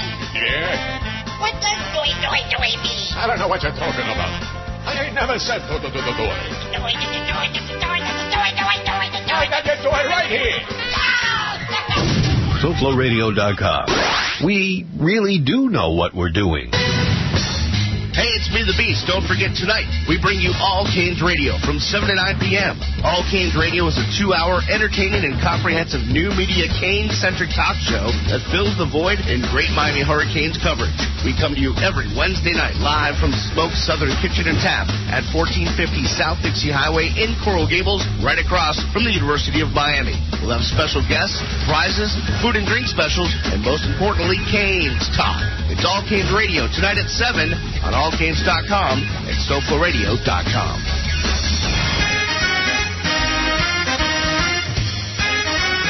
Hi, this is the much-loved and revered Boca Brian. My new disc is called Boca Twist Party. You'll get all the songs that were banned after 2005. You'll get... And you'll get... But wait, you'll get... It's my 14-inch long, super hard morning disc boner. Yeah, and you'll get this too. You know you make me wanna pull my pants down and... Invest in your future now.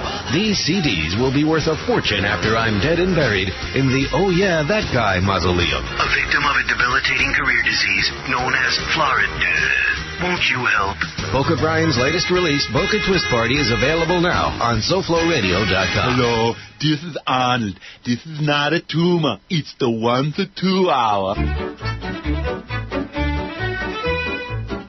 Mohammed David is on WQAM. I am here, and you are... I can't say it anymore. They took that from me. Thanks in no small part to that midday show guy. Who, Boca? Yeah, that's the guy. Whoever the hell that is. You met him. I did? Yes, out in the hallway. I don't know whatever. Let's take some calls then, shall we? Prestigious Bud Collier City. Hello. Yeah, hi, Mo. Yeah, what do you know? What do you say? When are people going to realize this?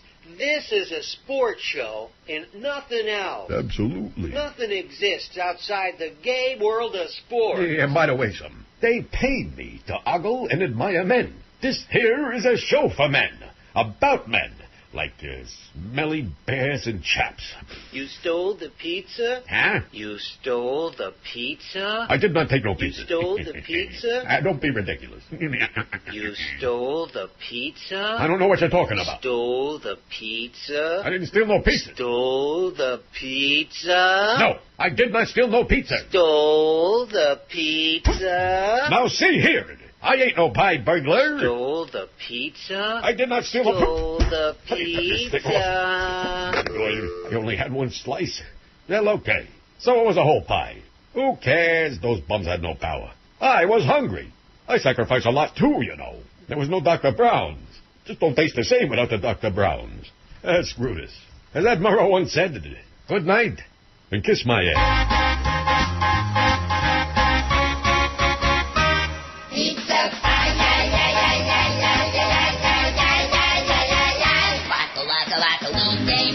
The hurricane not full of power out. Our families were hungry and no food could be found. We had a restaurant that was kind enough to bring some pizza down. Then you walked in the studio and put the whole pie in your mouth. Give me that pizza. That's my pizza. You dirty little... I don't care if walls you starve to death. It's no concern of mine. Wow! I'll have you know it's more important for me to survive. Wow! You grant me my celebrity entitlement.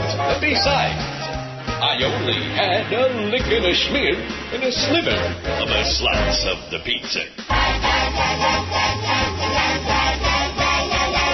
I want your pizza. I'll take that pizza.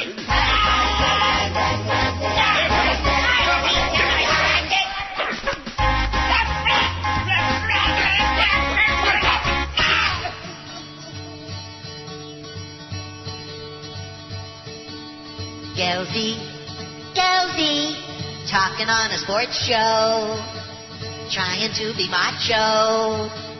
Your voice sounds just like a 7-year-old girl, a little sports host shill. What else are you there for? Geldy, talking like a baby who needs a little training. Why can't you understand? You don't sound like a man. Remove the rubber bands that choke your scrotum. Geldy,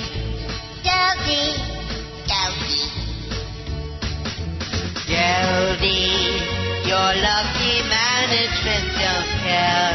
'Cause Geldy, you don't belong there on the air. And Geldy, the sports can wait till your voice cracks. 'Cause anyone who sounds like that should find another job. And they should only take you back when both your BBs drop. Oh, Geldy, when you gonna grow up? You make us want to throw up. You silly squeaky poo. Go to broadcasting school. Your prepubescent voice makes you sound like a putz. You're a putz. You're a putz. You're a putz. You're a putz. 19 till 2. SoFloRadio.com. George Rodriguez, Boca, Brian, Monica. You just heard from Beast. We had Roger. Can't get a hold of Henry, although somebody's been ringing my phone. It's not a number that I recognize. I checked my address book. I've been, talk about building a contact list here, Boca, Brian. I'm going to be at 500 contacts in my address book here very soon. Sweet. Yeah. Did you try to? Oh, okay. Well, I'm going to call this person back. I don't know who the hell they are, but I'm going to try it. They've been calling. Pizza. Hey, Jeff Cohen, please. Sure, give me just a second. Thank you. May I ask who's calling? George Rodriguez. Okay, one second. Thank you. WIOD. Once upon a time when you were put on hold at the Pizza Loft, you'd hear Boca Brian with the ponytail song. WIOD.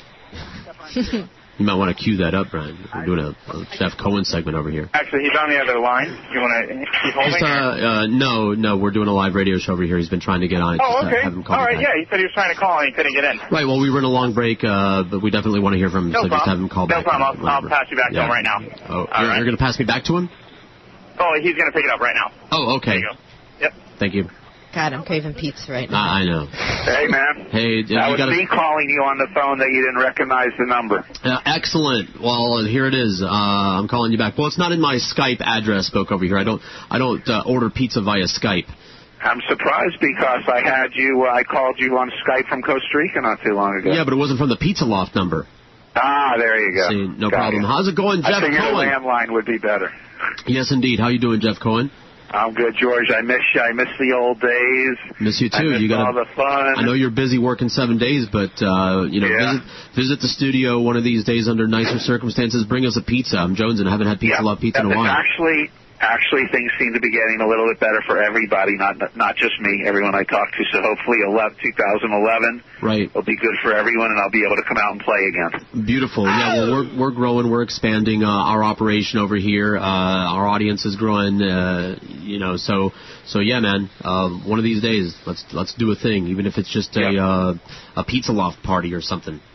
Yep, I would say probably February we'll be able to do that. Absolutely. Great. Anyway, in the meantime, everybody knows. There are a lot of people. All of the Neelys are gathered here and have been for these tribute shows. And there are certain names that if you know Neil Rogers' names, if you know Neil Rogers, then you also know me, Boca Brian, and certainly Jeff Cohen from the Pizza Loft. You've been taking pizza into Neil since the Zeta days, if I recall. And I'll let you tell the story, but from what I heard from you, Neil turned your business around. Neil saved your business. You were like a month away from closing, if I recall the way that and I don't know if I'm just remembering that right or wrong. So why don't you tell it about the first? It was the Zeta days. For sure. It was Zeta. It felt like it was that slow, but what it was, I had just started. I was like 19, 20 years old, living in the back room. Right. And Neil used to come by and eat there on his way home from announcing the Hurricane games at the Orange Bowl. So I didn't even know who the guy was. I had never even heard of AM radio, to be honest, back then. Like a lot of us. And, Yep. And he was there, on a pretty regular basis, usually for takeout on his way home. That's when he lived in Kendell. Mm-hmm. And so about a week or two into, seeing him be a regular, all of a sudden my dining room, which was very small at the time, I think I had like 6 or 8 tables back then, we were getting like 4 or 5 tables a night of people saying, yeah, Neil Rogers sent us. And I'm like, who's that? Right. And so they told me the radio station and him. So, of course, I start listening in my car on my way to work. And that's when he used to be wanting food every day. Yeah. Give me this. Salad days. Give me this. The salad bar days. Yeah. So I called him up, and I said, hey, I'll bring you food.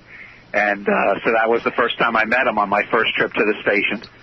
And then the next day, he goes on the air and he goes, hey, if anyone knows how to reach Jeff Cohen at the Pizza Loft, call him up and tell him I'm hungry. So that was the second day in a row. And then over that short period of time, I would get calls, can you go pick me up some Chinese food?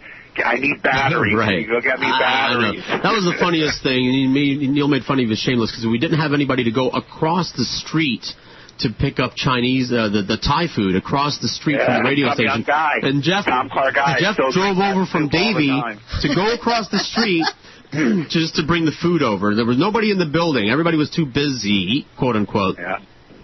And Jeff would come over. It was a blessing in disguise. It was awesome for me, because I did real well with him talking about Pizza Loft on the air for the years. And then, it just mushroomed. He basically turned me into a well-known, restaurant. Because he was such a well-known personality. Sways with a wiggle when he walks. Sways with a wiggle when he walks. What is love? Dick Lewis and his ponytail. I'm not going to play the whole thing. I was just reminiscing. The good old days. Haven't heard that for a while. No, and I'm trying to get that keyboard's in the Smithsonian. I'm trying to get Mitch Lewis to call in. He doesn't have his ponytail anymore. Neither does Jeff Cohen. But Woody Graber still does. Yes, he does. Woody and I went to visit Neil.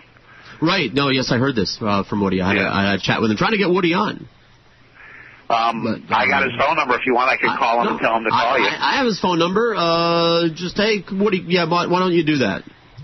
Okay. After you finish with this. But go on with your stories. This is an important record. It's going into a time capsule that we're going to blast out into outer space so that the aliens can hear what good radio is all about. Right, yeah, and that was good radio back then, boy. Sure. I mean, people used to, no matter where you would go, you could get gas, and there'd be somebody at the next island with his windows down and hearing Neil Rogers on the radio.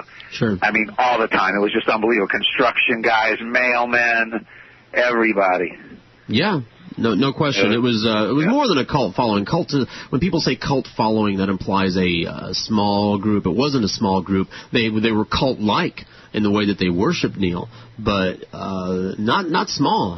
Almost immediately, I would say within a month, I got voice spotted. I was in J.C. Penney with my wife talking to her, and I hear a voice behind me say, "George?" And under normal circumstances, it's someone that normal George.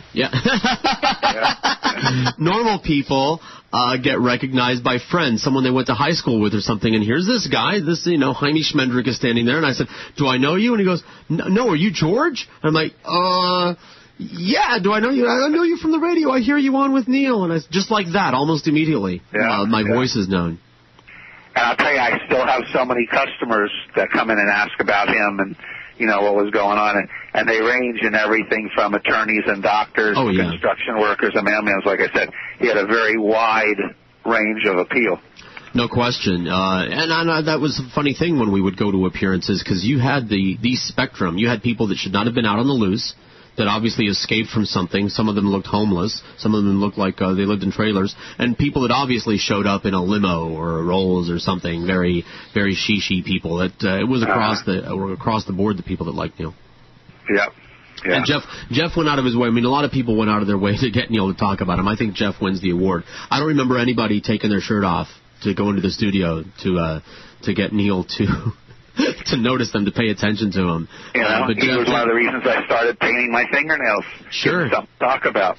And that worked for a while. You stopped doing that. How come? Yeah, my kids started to get a little bit older. Have to set an example. You didn't want your kid with dolphin-painted fingernails? The beach scenes would have been okay, but the eyeliner and the mesh bodysuits and the long hair, and the freedom catheter. Those are things. Oh really God! The wee bag. Don't we have that bit, Boca Brian? The Jeff Cohen wee bag. We have this one. I had a dinner at the Pizza Loft. And got a gift when Jeff Cohen brought the check. I didn't know that was every pizza. Well, you're not going to play the whole thing, are you? Play it during the next thingy. You got it. The next segment. Jeff Cohen, there's no question that the Jeff and the Pizza Loft are a huge part of Neil Rogers' history. For a while there, I think it was at least once a week. There was that Jeff was in there. In one capacity or another. Yeah, there was times, even more than that. I'd spend more time there sometimes at lunchtime than I did at work. Sure. I say at least once a week. There were weeks where you were there every day, where it wouldn't have been lunch without Jeff sitting there having lunch with us in the control room or in front of Neil. Yeah, it was really good, really good. And I always used to use you when I would... hey, people calling me in the middle of the radio show. When I would go on sales calls with the salespeople, like to do an assist, I would always invoke the name Jeff Cohen. I would say, if you want to talk to someone about what advertising on the Neil Rogers Show can do for you, just call this guy, and I would write your number down on a piece of paper. I said, just call this guy, and he'll tell you all about it, what it can do. And even because some people, and I would hold you up as an example, because a lot of the sponsors, Neil would bust balls. And a lot of the sponsors didn't like that, obviously. And there again, I would invoke your name. Say, you need to talk to Jeff Cohen about this situation over here. You don't understand. He's moving your product. Why don't you? I would say I made up a line. I said Neil rips Jeff all the time, and Jeff soaks up the blood with wads of cash. That's what Jeff uses to soothe his wounds. He just binds them in rolls of $100 bills that Neil is making for him. You got to have a sense of humor to interact with Neil in the Neil Rogers Show, or you got to stay away from it. Yep. He's one of a kind. Well, Jeff's here. Jeff, you're gonna shut this town down. You're gonna be here forever. I know, 35 years now. I'm feeling pretty old. Right on. Still there in Davie? Not planning on branching out on. I mean, I know you had that one store for a while. Yeah, no, it's I'm here. I can control what's going on. I still make all the pizza sauce myself, and that kind of thing, kind of old school, and that's it. I don't even let my kids work here. I have an 18-year-old and a 13-year-old. And I don't want them working in the restaurant business. It's too long and too hard and too tough. And anybody who's listening to your show, the restaurant business is you better love it, because it's night, weekends, and holidays, and it's like they say, the old saying, you have to be married to your restaurant. Yeah, it's like show business, I guess. I'm so fucking annoyed. And also, just like show business, it's full of degenerates. The only people that I know that challenge me when I say the radio industry has the most degenerates and substance abusers per square inch than any other industry, that's when the restaurant people open up a mouth and say, no, you never worked at a restaurant. You have no idea what goes on back there. So that's a party. Radio people and restaurant people ought to be one hell of a party. Yeah, we'll set the town on fire. Speaking of setting the town on fire, Jeff, don't be strangers as soon as things level off. Just to socialize. Let's hang out. We got a lot of stories to catch up on. You got it, dude. Okay, beautiful. Jeff Cohen, ladies and gentlemen. Okay, Neil Rogers, may he rest in peace. All right, bye. Oh, I'm having a weird delay thing. I actually tried to hang on him 5 seconds before that. Oh, sorry, Jeff. And yes, indeed, rest in peace. My computer is doing everything 5 seconds later than it ought to be, Boca Brian. But the good news is a very nice listener has offered to come in here and just to reinstall Windows, a nice crispy Windows XP Pro, and exercise the final ghost from this thing that started out as a Vista computer, which I think that's what the problem is. I think that's it, because it started out as Vista, and I put Windows 7 on it, and that's why it won't even work right with Windows 7. Got to go back to good old XP. And if that doesn't work, I'll boil it in acid over here. Scotty Mack is due. I'm trying to get Mitch Lewis on. I left him a message during the last break, and I don't know what's going on with Henry Barrow. Other people that had already confirmed that they would be on today. So, but Scotty Mack better not shine us. Also, and I don't know if I mentioned it, I found Meg Green on Facebook, sent her a message. Still can't get a hold of Al Goldstein, have no contact information from him. And then somebody gave me Rimmer's number, Jeff Rimmer's number. How do you like that? Yeah. And I forget who it is. Where's the person over here that gave me Rimmer's number? Somebody said, I've got too many inputs, too many lines of communication. I've got Facebook, my email, people are texting me. I got the Skype thing open over here, and I'm bouncing back and forth and stuttering. And I still can't get a hold of some of these people. How do you like that? So you want to take a short-ish break, just like something like 5 minutes-ish? Let me get somebody else on deck. Go ahead. Okay. I'm really glad that we got to hear from Jeff. And no Howard David. Well, you never know when he may show up. No, you never do. That's the way that it was when he worked in the building. You never know when he's going to show up. He's getting his pants pressed. And his toupee. I'm getting my pants depressed. I wonder if he kept them, the hair pieces. I wonder if he donated them to the Smithsonian. If he wears them in Augusta. Busta. All right. It's 5 till 2 on all Busta Radio. SoFloRadio.com. Longer, firmer, and fully packed with flavor. SoFloRadio.com. I had a dinner at the Pizza Loft and got a free gift when Jeff Cohen brought the check. I didn't know that with every pizza you eat, he throws a pencil-thin vibrator in for free. I'm playing with my anal vibrator, a pencil-thin pleasure percolator. I'm playing with my anal vibrator, coordinated constant excitator. I'm playing with my anal vibrator, extra batteries can use it later. I'm playing with my anal vibrator, pencil-thin pleasure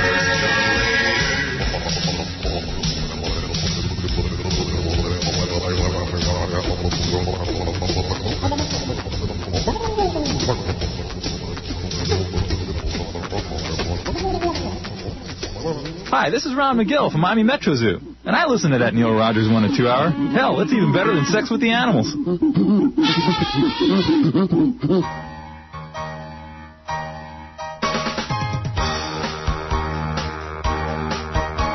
Banana-picking Julios who thrive on anarchy are building an arena for the Miami Heat.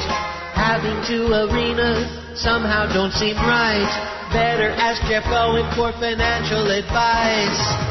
NBA is locked down. There's no basketball. They're all on strike. Let's burn the place down. An insurance check would sure be nice. Before we lose our ass, take that can of gas. Light that match. Light that match. Lightning strikes again.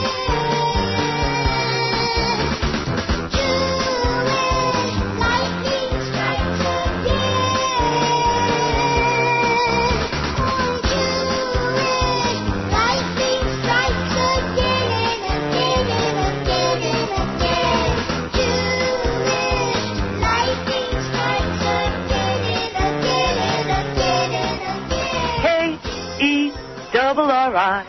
G-A-N spells Kerrigan. Yes! Tired of all the crap I've heard about her. Wish we clubbed her head and we were without her. Why? E-double-R-I-G-A-N-U-C is a name that no fame had ever been connected with prior to why me. Olympic ice capades, man, it's such a dirty trade. Tanya tries to win. She was second best and it hurt her so. Nancy Kerrigan, the bitch was gonna win again. Tanya plots revenge, hires out a henchman. As Nancy K was leaving the ring, she snuck up from behind. Bang, bang, Tanya's silver hammer came down upon her knee. Bang, bang, Tanya's silver hammer made sure of victory.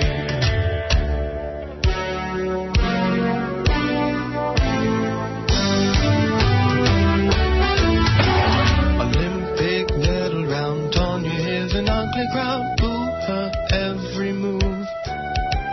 She can't find her groove, she's off balance.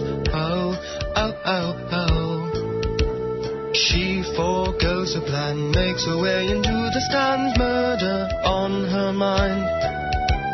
She has never minded a challenge. Ow, ow, ow, ow. Ow! Proud they make a break for the door, but it's too late to run.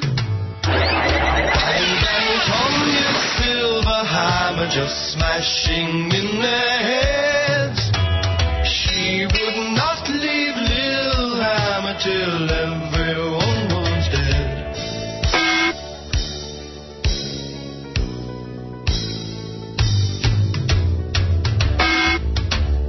2048, Tanya's at the pearly gate. St. Pete checks his book. He gives her a look and he tells her no. Oh, oh, oh. She claims she's innocent, laces up and throws a fit. Eternity's on the line. This guy's out of line and he's got to go. Oh, oh, oh. St. Pete was turning the page. Tonya took her aim. Bang, bang, Tonya's silver hammer rang St. Peter's bell. Bucks gates can kill no saints in heaven, and she went straight to hell. Oh, thank you very much. 201 SoFloRadio.com. I'm over here doing more multitasking than Nicole Sandler. I wish. You said go short. No, I did say go short. I wanted to right now, as a matter of fact. And I got Rimmer's number. Thank you, Andy. If you'll kindly leave your name. Oh, for the love of God. Called, I will get back to you as soon as I possibly can. I'm going to wait for him to call. And I pressed the button. Leave a message. No, I should have done that. Well, we got other things. Thank you. He just replied he's a go. Well, I just called him, Andy. And he didn't answer his phone. Thank you, Andy. Rich Pachter, also very helpful. Sent me an article about Al Goldstein with the VA hospital that he's in. Don't have time to do producery stuff, like calling the VA hospital because we're doing a live show over here to see if he's there or something. Next break, in honor of Al, we'll play the Al Goldstein song. Sure. Well, Al is someone that once I get a hold of him, I'm going to want to give him like an entire hour or an entire show, or if he's ever in town. I owe him so many meals that I don't know, let's just say 20 good ones, probably more than that, but I don't want to go crazy. Al's someone that if we ever got him into town, that we would bring him into the studio, carry him on a litter, get some wine and dine, strong women. If anybody should have had an internet radio show, Al. Yeah. And if he's, and I guess I'm reading the article, I guess he had a stroke, so I don't know how well he's doing. You know, I guess they're going around strokes. I'm going to try Rimmer again. Over here. He probably doesn't recognize the phone number. Probably doesn't answer numbers he doesn't recognize either, like some of us, because we're big shots. Leave a message. Don't forget to dot the O. Hello. Jeff Rimmer. Speaking. Jorge Rodriguez, how are you? Good. How are you, George? I'm doing well, Jeff. Thank you for joining us on the show today. You're live worldwide, but I know you're used to that. That's nothing for you. Oh, yeah. I'm used to going worldwide. Big stars, big names. Not enough. You are used to. Not enough. Of course, it's not enough for any of us. We're all big canned hams. Jeff Rimmer, ladies and gentlemen, one of the few people that was ever invited to be on the Neil Rogers Show with Neil as a guest. We were just talking about Al Goldstein. That's another one. I could probably count them on one hand and just use two fingers on that hand. But Rimmer was there. Panthers announcer at the time. That's how I met you. We had just gotten the Panthers in town, and you were the was it the television announcer, radio, or both? Television, and Neil invited you in. Yeah, initially it was Sports Channel, and then of course it became Fox Sports or FSN, and those were great times. Neil warned me. The best part, the highlight of my first year with the Panthers, and actually I had to fly in to do the games because I was still under contract to the Washington Capitals, so I did a fair number of their games. But the highlight for me, and I will always remember it, I'm getting chills about it right now, was to land in Fort Lauderdale, get a rental car, and then head over to the beach, and while I was on my way, listening to you and Neil on WIOD. Those were great times, and Neil would entertain me. And, of course, at that point, I had never met Neil. But I'm listening to the radio, and I'm saying, man, this guy is talented. This is the best the best radio person that I've ever heard, and I do a lot of traveling, George. And, sure. We all miss him. We miss him. Yes, we do. I remember the first day you came into the studio, Neil told me, I'm going to have somebody in on the show today, which I was, what? Somebody? Who are you and what have you done with Neil? Somebody's coming in on the show. It's like, yeah, Jeff Rimmer from the Panthers. It's just so you know when somebody, because otherwise, if anybody had ever walked in to say that they were going to be a guest on the show, I would have called security right away because it didn't happen. No one ever did. Al Goldstein, that was it. I'm trying to think, Brian, and help me out, an audience too, and because I never invited people to be on Neil's show, even though Neil tried to blame me for Al Goldstein all the time. To be funny, because Al got the station and Neil sued, so Neil, the way that he was really funny. Oh, why'd you invite your friend Al in here? I never invited anyone in on the show. I think it was just Jeff, you, Rimmer, and Al Goldstein. Oh, and hold on, one moment, please. And then Rimmer comes in and goes, I remember this because, not only did we never have guests, but Rimmer comes in, he hands me a piece of paper with a bunch of names on it, hockey players. We're going to be calling this guy at 1 o'clock, this guy at 1:30, this guy at 2 o'clock, and then you walked out. And I need some coffee, and then you walked out. that was Jeff Rimmer, and I'm holding up the piece of paper, and I give Neil this look like, what? What's going on? And Neil's laughing. He's just waving his hand like, yeah, that's just Rimmer. Don't worry about it.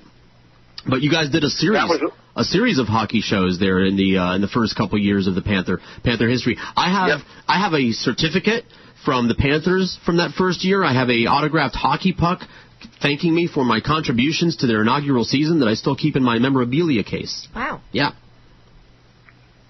Go on, Jeff, it's your turn to talk. If you remember, Neil would say to me after a few of those hockey shows, no more hockey shows. Right. We're not doing hockey shows. It's killing the audience. Of course, you agree.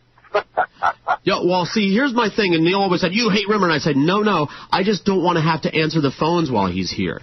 Because people, we all encountered this, like whenever I would fill in for Neil or whenever anyone else shared that air or filled that time slot with Neil, it was unacceptable. And people would call up screaming, what the hell is this shit? What the hell is this shit? And people would just, call after call, because he was doing basically a sports talk show, which was not the kind of show that Neil ever did. So I just didn't want to answer the phone anymore, and that's all I asked. Like, look, when Rimmer's here, you're not going to take any calls anyway. You guys are talking hockey. The only calls that you're taking are from the guests that Rimmer is lining up. Don Cherry and this one, and names that I only know from doing those shows with you guys. And I said, so why don't we just do that? Just don't have me answer the phones. I don't want to answer the phones. It's not going to be good. They're going to be angry. They're going to yell at me. I don't want people yelling at me. I got nothing to do with it. They're blaming me. They're expecting, because the producer, people think in their mind that the producer has something to do with what's going on, and maybe in other shows it does, but not so the Neil Rogers show. So people are yelling at me like, what are you doing about this? You got to do something about this. Get that guy out of it. I said, I have nothing to do with this. I'm sitting here like you are, bored off my gourd. Oh, sorry. Well, because it's sports talk, and as you know, I wasn't a sports talk fan. Although I will say hockey, the least boring sport to watch of any, maybe next to women's volleyball. But I went to a lot of hockey games, and that's an event. That's something to go to. If I had to choose one to watch, it would be hockey. Well, in the good years, let's not lose sight of the fact that and a great a radio personality that Neil was, he also was responsible for putting a lot of people in that building. And when the Panthers came, Neil was a great hockey fan, as you know, and a big Toronto Maple Leaf fan. But Neil did more to put the Florida Panthers on the map than anybody. Right. And anybody that doesn't want to believe that really has no clue. Neil was the one that talked hockey. Neil was the one that talked the Panthers. And obviously through the good times, everything was exciting. He'd have Doug McLean on the show, and the two of them would go toe-to-toe for 5 minutes or 10 minutes or however long that Neil wanted to keep him on the air until he got bored. Right. But Neil put people in that building. Neil was in that building every night to watch the Panthers play, and although he was a Leaf fan, he was a Florida Panther fan as well. And that 96 season when we went to the Stanley Cup Final, nobody was as responsible for the excitement as Neil was. No, he turned this. We all know. He was genuinely excited, and for several shows, it wasn't just when you were there. It was hockey all the time, talking about the Panthers, the Year of the Rat thing. We had "We Love You Panthers" song. We had all kinds of. It was just very hockey intensive there for the longest time. I've got hockey sticks that somebody gave me from those days. It was just, I don't think it would have caught on the way that it did if not for Neil and the amount of time that he spent on it. Well, that's exactly right. Before I get too far into this conversation, as we reflect on a great person, and people that think that Neil was not a great person have no idea, because off mic, and I had many a dinner with him. Of course, he picked up the tab. Right. He would remind people of that all the time. I remember invited himself to dinner, and of course I got to pay. Yeah, right. Anyway, he was a very generous person. He was a good-hearted person, and I will say this, that I had a chance, and it's unfortunate that my schedule is such as it is. We televised 75 of the 82 games for the Columbus Blue Jackets, so number one, I cannot make it down for the memorial on Friday. I wish I could be there, but I talked to Neil about a week before he passed away, and I said to him, Neil, you got to hang in there, because not this week, but in 2 weeks, the Blue Jackets will be playing the Panthers in Sunrise, and I was hoping that Neil would be well enough to have the surgery and I could see him, but he still had the gift there for the gab, because when I finally had a chance to talk to him, Ron Kent arranged a little three-way conversation, and when I talked to him, I said, Neil, just hang in there, be strong. I will be there. I will see you. He said, well, you better hurry up, because I'm not going to be here for long. Right. And, of course, it was a moment that, it was a moment that kind of choked me up, but at the same time, it was Neil at his best. You better hurry up, Rimmer, because I'm not going to be here for long. That's sad. That's really sad. So, Pretty tough. He knew. Yeah, well, Rimmer, it's always a pleasure. I know you hit town every once in a while. You got this number here. You can leave me voice messages on it. Next time you're in town, hey, I guess it's my turn to buy you a meal, even though you got all the bucks now. Well, I'm glad. I checked out your website, George, and glad to see a lot of the old names and faces are part of that radio network that you put together. So when I get an opportunity, I get on the website, and any way I can help you or the guys, by all means. You've got my number now, too. Beautiful. We could use some plugs, but listen to some of these tribute shows. You'll hear a lot of the names from the past on there, people you know, maybe some people you don't know, that predate both of our experience with Neil. You'll want to hear a lot of them and what they had to say. We got a couple of rounds coming up for you. Yeah, we're going to be playing some. You got alligator arms over there for? I have. It's not loaded, but I'll get that up soon. All right. Yeah, Rimmer inspired a lot of bits. Thank you, Jeff. All right, thank you, and long live the memory of Neil Rogers. Right on. Take it easy. Jeff Rimmer, ladies and gentlemen. And, of course, Rick Shaw tried to call during that. And he did? Yeah. Well, not on the air. He tried to call my cell phone, and so let me try to call him, right now. On the air and see if he picks up, and if he doesn't, we've got, Well, while you're dialing, I got all the stuff.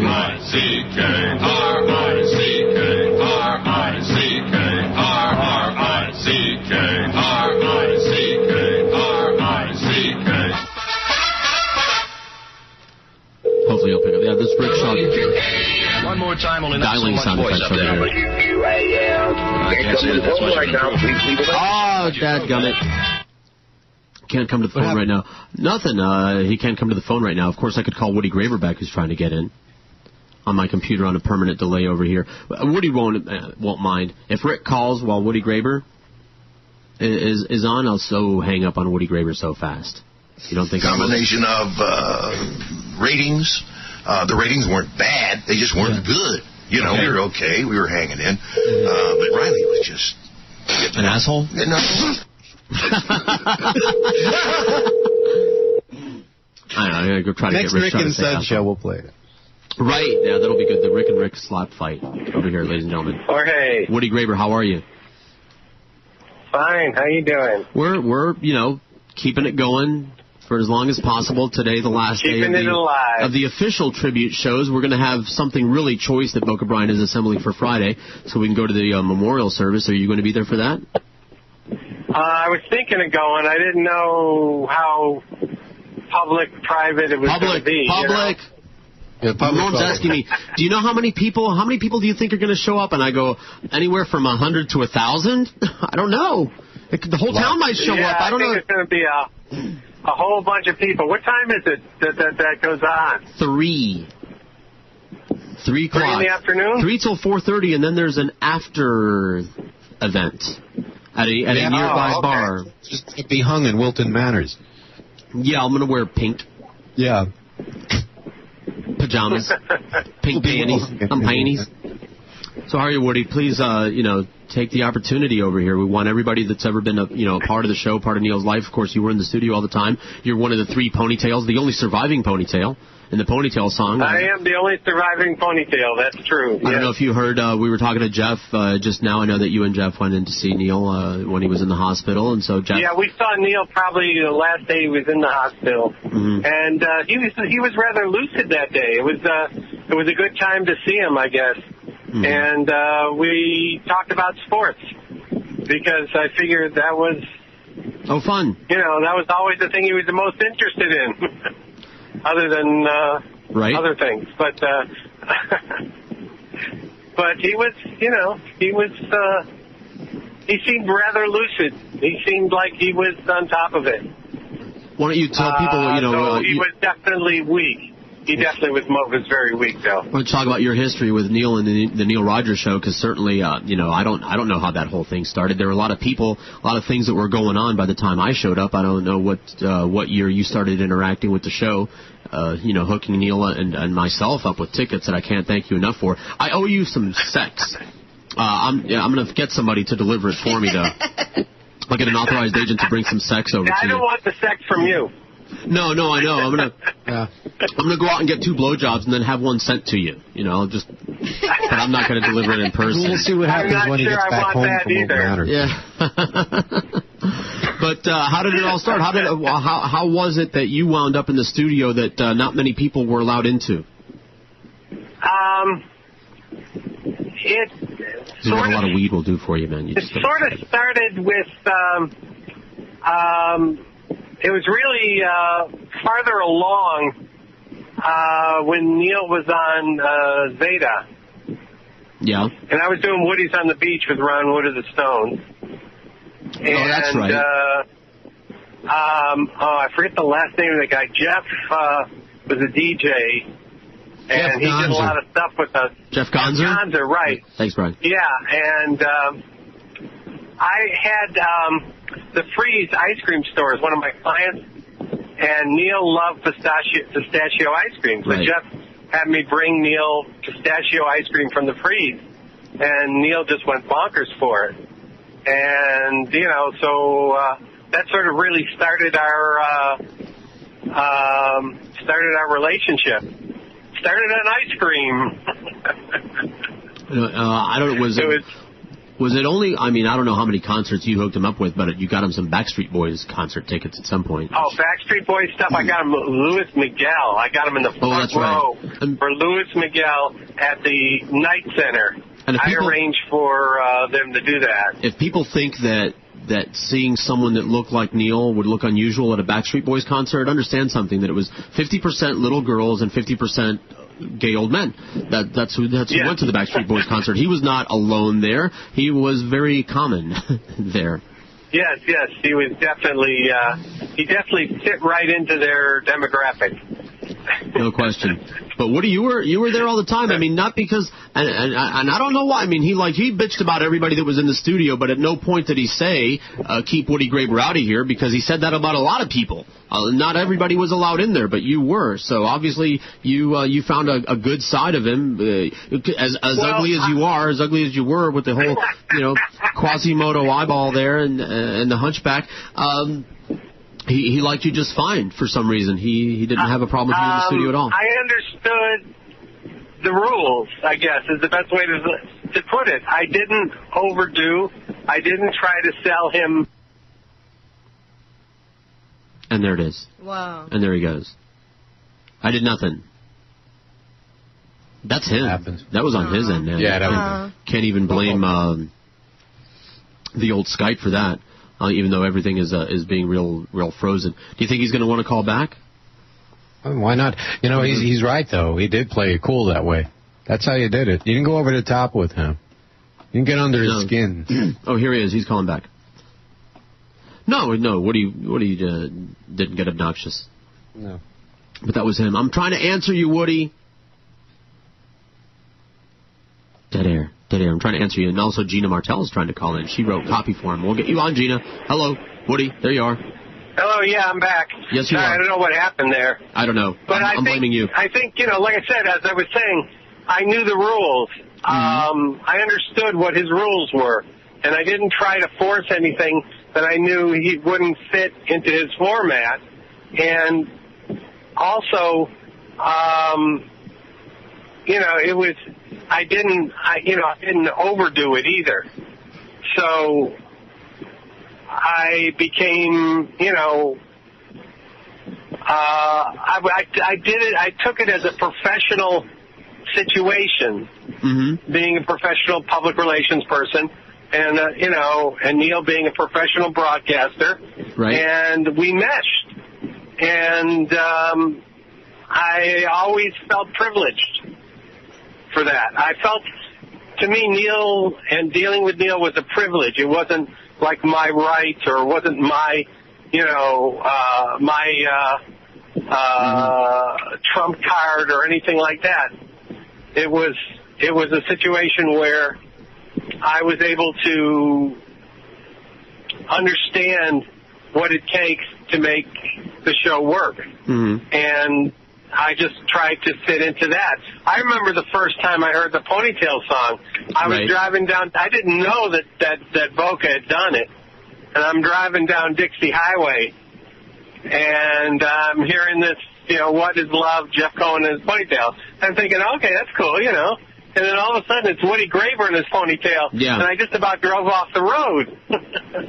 You're the one.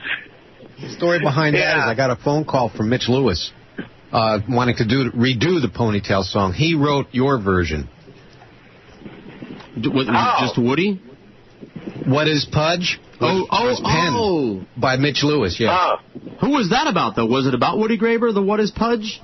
No, that was about Hank Goldberg. I think Woody was in... It's not like he was Slender then, So. Well, no. What is Pudge? Do we have that? Huh? What is Pudge? We do have What is Pudge. Yeah, I got it right here. It starts out with Hank. I have it, too. Okay. That's funny. Now it's all making sense to me, as if it didn't before. So how you been, Woody? When are you going to visit? Do another, promote all the action? Yeah, I need to give you another. I got red jumpsuit apparatus coming on Friday at Revolution. Oh man! And then Sunday, I got the Rhythm Devils with Bill Kreutzmann and Mickey Hart from the Grateful Dead at Revolution. What time? What time is the red jumpsuit show? Red jumpsuit's going on. Well, the show starts at 8:00. Okay. I'd normally go to that. That's we have the after event, the Neil Rogers Memorial, and then the after cocktails somewhere over there. I have no idea how late that's going to go. I'll probably be in the bag by 8. I have a feeling somebody's going to buy me a drink. I hope somebody's going to buy me a drink. Thank you, Woody. A wine mixer Friday night. Friday night. That's Friday. Well, the memorial goes until 4:30, and then according to the literature that Norm put out there, we are going to convene afterwards at the nearby bar or something. I mean, I could just go to our front website if my computer were responding to me in a timely fashion. And read it. I don't know, but obviously I'm going to that, and so is everybody else that I know going to that. I just don't know how. A drag bar. I don't know how. Is it? Well, you never know. It's well, we're not going to have to drag you there then. Oh no. We'll maybe I'll go to that afterwards. Maybe I'll take a Taraj. So how many people do you think you can get into the red jumpsuit if they're with me? Well, I can't get everybody that's showing up for Neil's thing. No, I'm talking about special people. Me and I can get a couple people in. Women. I can get a couple people in, Yeah. Give me a call off the air and we'll talk about it. That's right. I travel with a pack of bitches. That's how George rolls. Keeps me safe. Back to business is always a good thing. I need to keep 2 layers of women in between me and everybody else, or I get uncomfortable. I just start. Whereas afterwards, guests are invited to gather for cocktails at the Manor Entertainment Complex, located at 2345 Wilton Drive in Wilton Manors. Never heard of it. Never been there. I hope they have alcohol. It says gather for cocktails, so yeah. Maybe I'll get a designated driver. Cocktails takes a whole new meaning.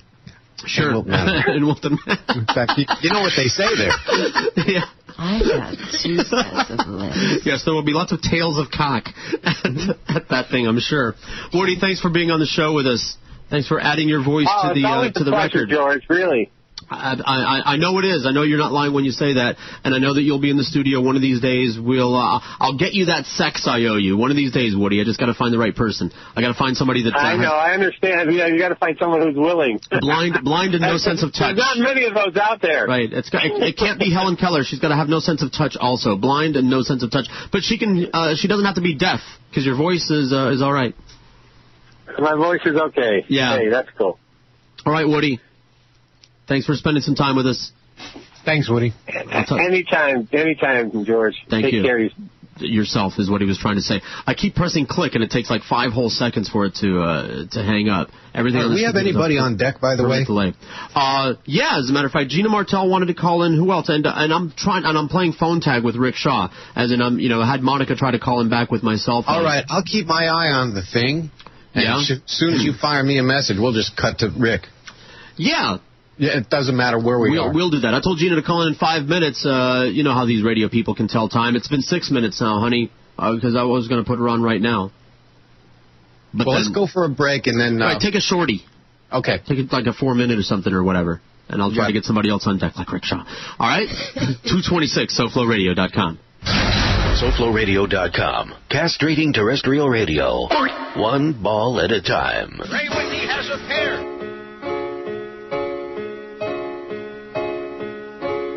Wills plays like he never skated. It's a shame that Stu was traded, but I guess that's just the way the story goes. Why they traded Stu away, we'll never know. This really blows.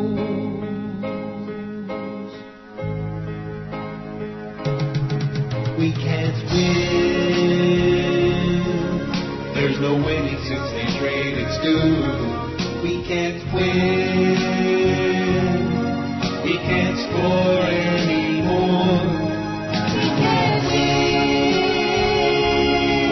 There's no winning since they traded Stu. We can't win. We can't score anymore. Since the day they said Stu's leaving, Wells' performance has us heaving. But the powers that be say he's big and fast.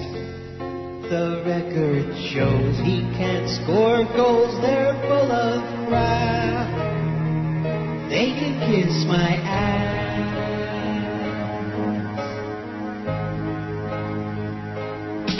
We can't win. There's no winning since they traded Stu. We can't win. We can't score anymore.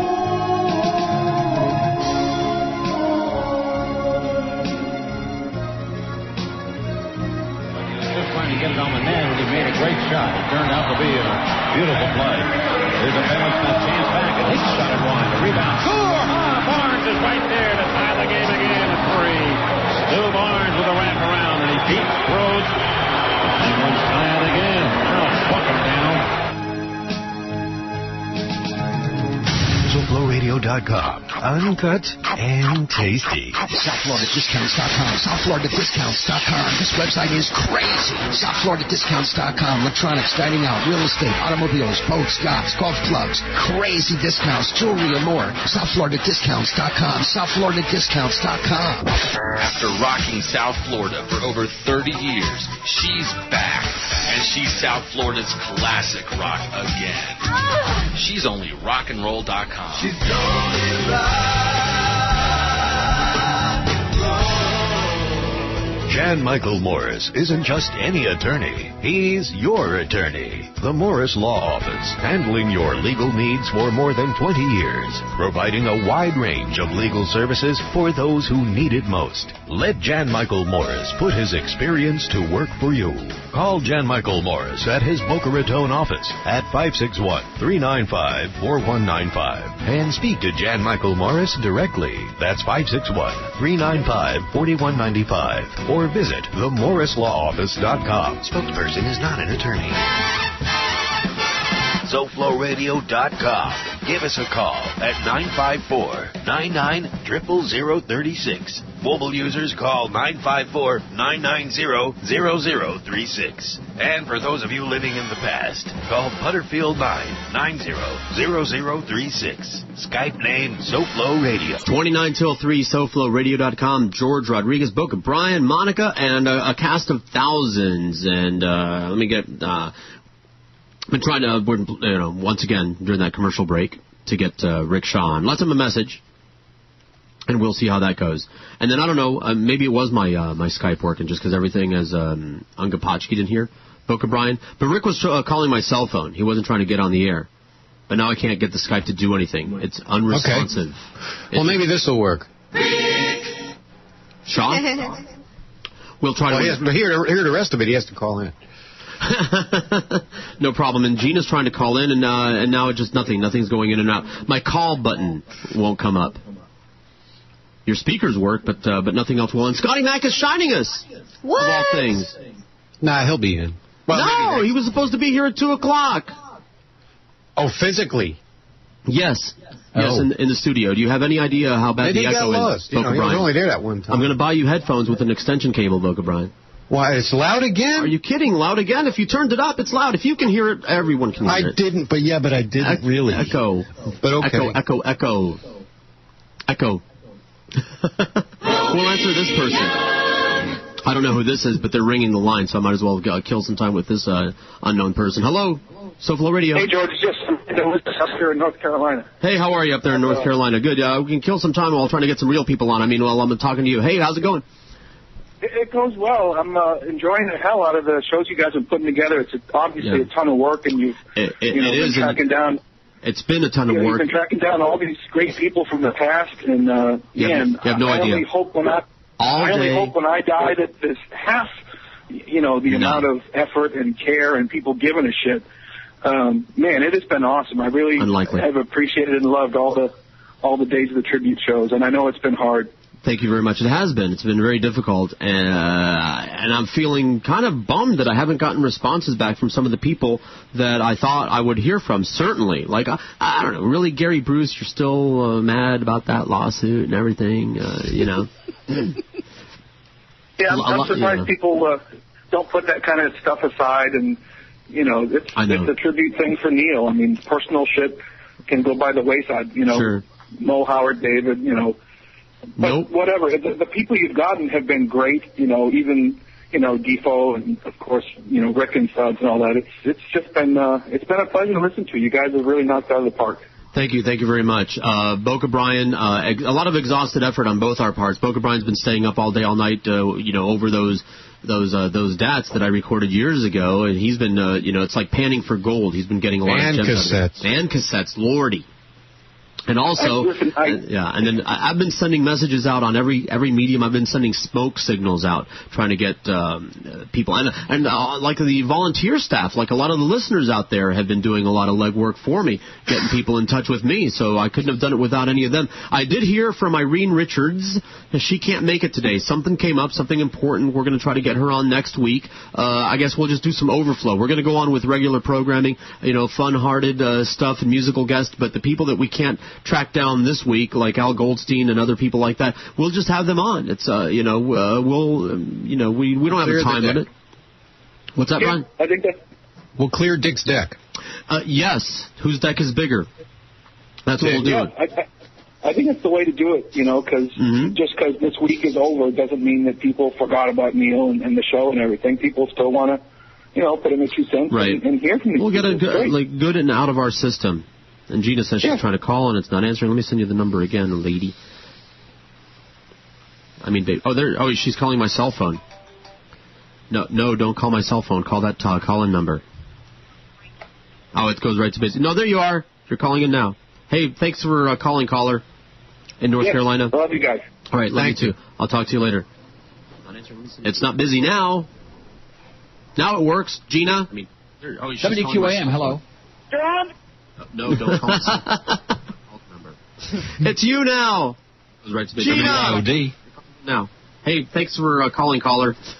Love you guys. All right, love you too. I'll talk to you later. Oh, it's got to be this thing of all days, of course. And I can't blame Skype this time. It's my fakakta computer. John? No, don't call us. Gina, we're talking to you. Hello. John? Gina! WQAM, hello. Hey, thanks for calling, caller. Are you looping me? Are you looping me, Brian? It's got to be this thing. All days, of course. And I can't blame Skype this time. It's my fakakta computer. How are you doing that? Wow. Are you doing it on the TV? Talking to you. Hello. Oh, this is great. Stop it already. Thanks for calling, caller. Ouch. Okay. You done now? No, I answered it, Gina. You're on right now, according to my thing. On the Skype? Yeah, on the Skype thing. Skype to Skype, whatever. Gina, tell her to get over to her computer. This is a personal assistant trying to get a hold of you. Who? Where? She doesn't sound like Gina. Bring her on over then. She's got people. That's right. So do we. Hi, this is Gina. We'll wait. Bring her on over to the computer. She's working on it. That must be far away from the computer, man. Gina! Hey, there you are. Hey, baby, how you doing? Oh my God! Yeah, that was what a trial and error thing. And even I thought we had Janet. Is this Skype to Skype? It says you're offline, by the way. No, we finally gave up. I was trying to call you on my cell phone, the studio line. That's why I was texting you like 15,000 times saying, should I just be on Skype? So, technology, we all know that I'm Gina Martell, ladies and gentlemen, one of our evening shows on SoFloRadio.com, does the love and sex on the air and off the air, and used to write copy for Neil at WINZ or something like that. What's Yeah, you know what? Tell it's really us the story. Fun. Well, when I got into radio in 1984. Okay, and I started out as a lowly continuity assistant, which means basically I was stuck filing all the shit from the advertising department. Right. And Neil was there, and he was working there, and, he had his talk show, and I think it was right before Glen the Bird went on. Do you remember Glen the Bird? I do, although I had nothing to do with that. Well, Glen the Bird and him had a really funny relationship, and so Jim Harper at the time was the production director, and he was my boss. And Jim Harper, yeah. You know him, Brian? Oh yeah. You remember him? Work for him or with him? That's where that comes from. Neil would say they'd lock Jim Harper in a closet and throw him some meat. Yeah. No, and Jim was like my mentor. He was like, I just adored Jim. But anyway, so when I started working there, Jim taught me how to write copy and stuff like that and do commercials, and I got stuck with the job of writing Neil's live endorsements, and oh my God, that was a task. I got chewed out, I got yelled at, I got insulted, I got called immigrant training camp student. I mean, because one time I put my name, at the time I was unmarried, and my name is Gina DeLeo, my maiden name. Right. And so you have to put your name on the copy, and I went in there and handed him the copy, and he says, Gina DeLeo, what is this? Some kind of immigrant training camp for all these people that don't know how to speak English? And here I grew up in this country, I'm American, and so he used to pick on me constantly. He used to drive me up the wall, and I had to go in there and put copy into his copybook. And when Jim died, which was a very sad day, Jay Michaels took over his position. Do you know Jay Michaels? No, not personally. He's just the funniest person. And we went back and forth with pleasing Neil. With the copy. With the copy. Okay, I was going to say, boy. Oh, George, you're so sexually minded. God. Oh, yeah, me. And your body. You're the one that does a sex show. Yeah, I'm sexually minded, which is true, by the way. Not telling anybody anything they don't already know. Yeah, but anyway, so Jay and I, it got to be very funny because Neil one day would say, God damn damn it, I want copy points. Copy points. So I give him copy points. And the next day, God damn it, I want written copy. So I give him written copy. And the next day, God damn it, I want copy points. Back and forth and back and forth. Long story short, finally when I left WINZ and I went to Love 94 on my last day, very few people were allowed in Neil's studio. Right. And I was one of them allowed in because I had to bring in copy all the time. And when I left, he says, oh, I hear you're leaving. And I said, yeah, I'm going to Love 94. And he goes, well, you weren't that bad after all. I felt like fuck him. But he picked on everybody. It was just part of his thing. And, it's funny that I get, it's pretty cool that I can say I actually wrote copy for him. And then there was a time that I remember I actually beat him one time in the ratings. Ooh, what is that when you were on an FM station, though?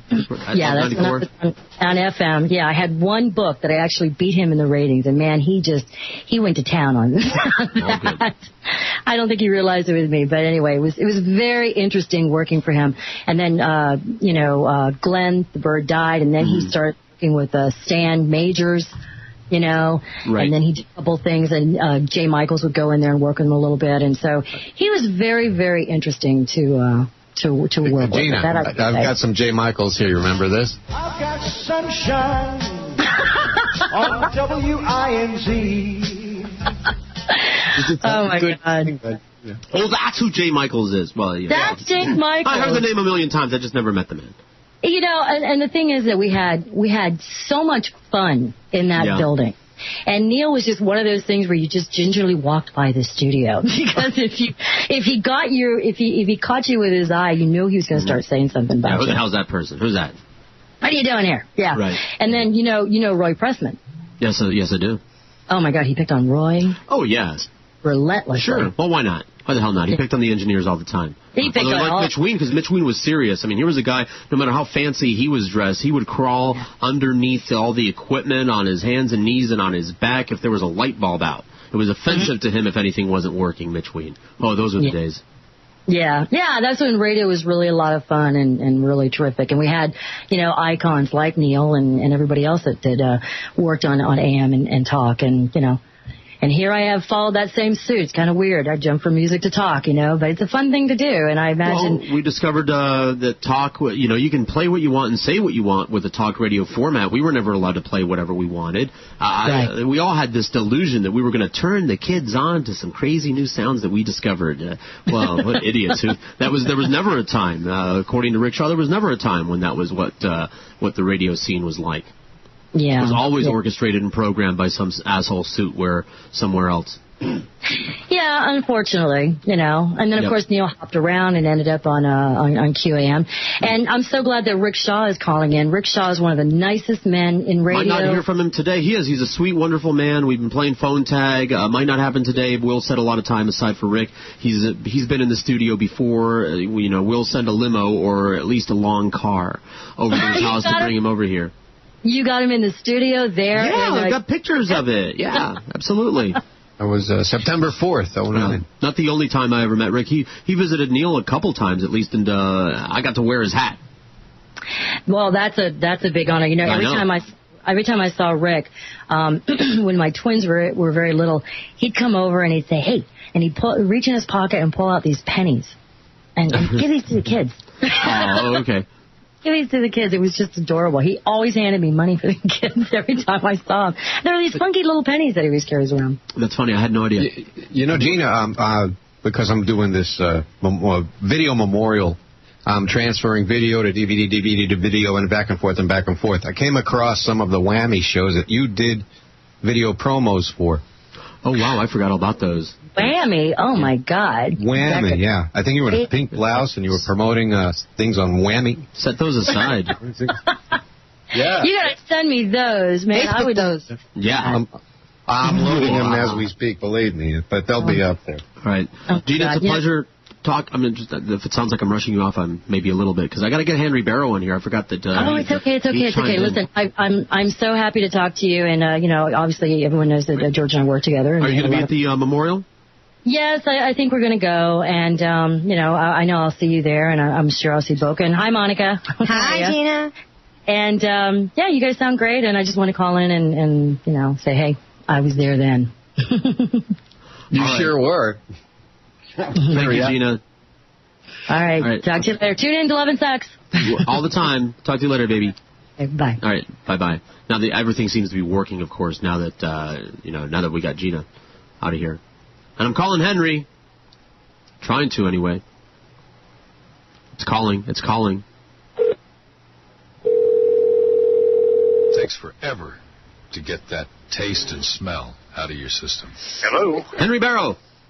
Yes, sir. George Rodriguez, how are you? Here with Boca Brian.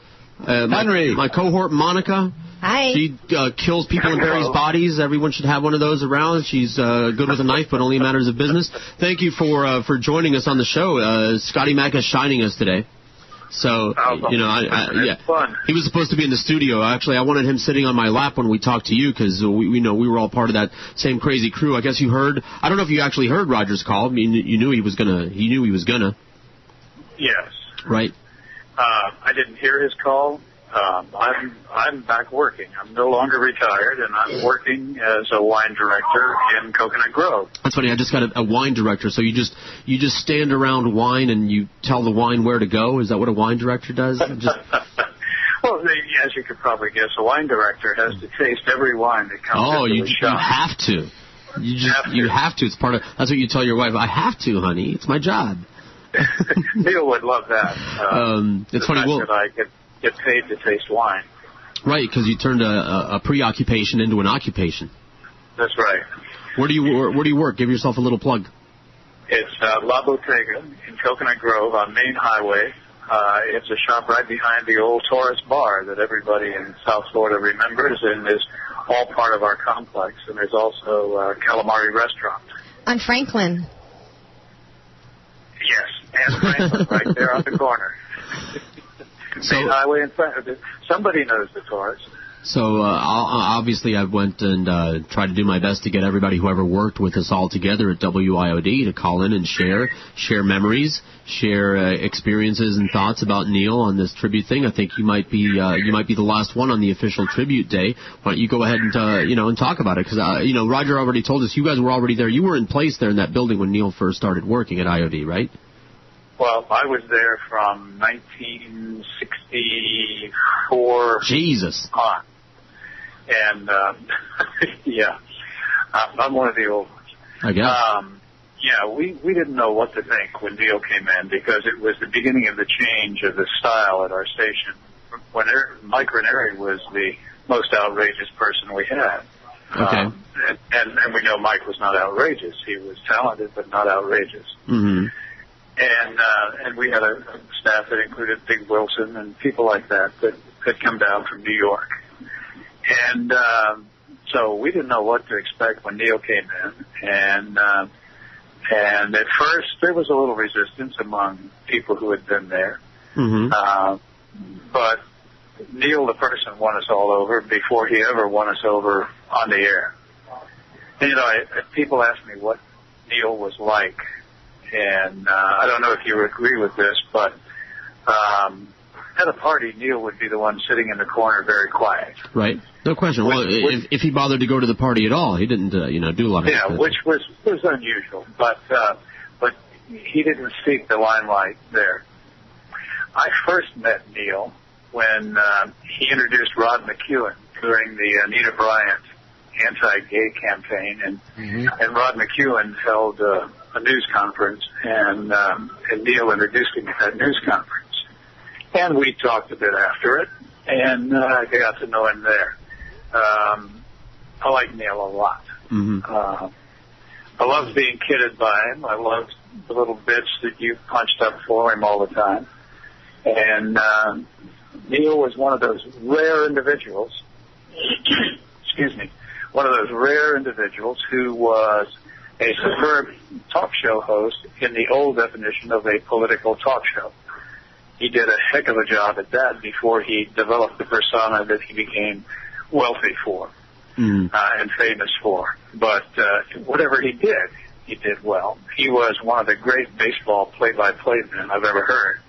When he did U of M, he was the best.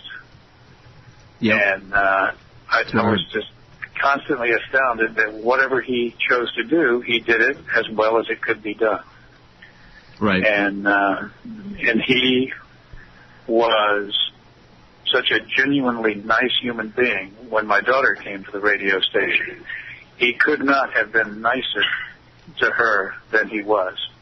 And as a matter of fact, said on the air, he says, I could go straight for her. And she always remembered that, and I have the recording of it. And he was quite an individual. Always had time to come in and say hello in the newsroom before he went over to the studio, which should have been named for him if that was still used for broadcasting, and I don't think it is. Right. He was quite a person, and I consider myself lucky to have known him. And you're a pretty good guy too. Thank you. Yeah, I'm all right. It was a whole thing. I mean, it was a team. Sure. And it could have been any number of other people. It just happened to be me. Well, I'm not sure it could have been any other people. Okay. Well, thank you. There was a chemistry there that was just perfect. It was what Neil needed, and you supplied it, and I think you enjoyed it. I enjoyed it very much, and people keep asking me. Jicka did a little interview. Ellie Brecker did too. Even though she spelled my name wrong and got the website wrong. Thank you, Ellie. And the hard part of working with Neil wasn't working with Neil. It was dealing with the fallout, dealing with the effects of being in between him and management. That was difficult. And doing psychotherapy every day and having to. I should have got paid extra for the psychotherapy. People would come and cry, "He said something mean about me," and I would have to explain the show to people in radio, and that's what really got me. I mean, the people outside of radio, you don't expect that they're going to understand how your business works, but the other people on the air that would come in whining, that got aggravating and very difficult. I started to lose my patience for that. But working with Neil, those 4 hours, it was bliss. It went fast. It was the way that it was supposed to be. We didn't argue. We didn't disagree about almost anything as far as what the show should sound like and what should be on the air at any given time. Well, it wasn't long after Neil came there that I don't think any of the other on-the-air people really didn't agree with what he was doing. Nobody would do that kind of stuff because everybody was doing their own thing.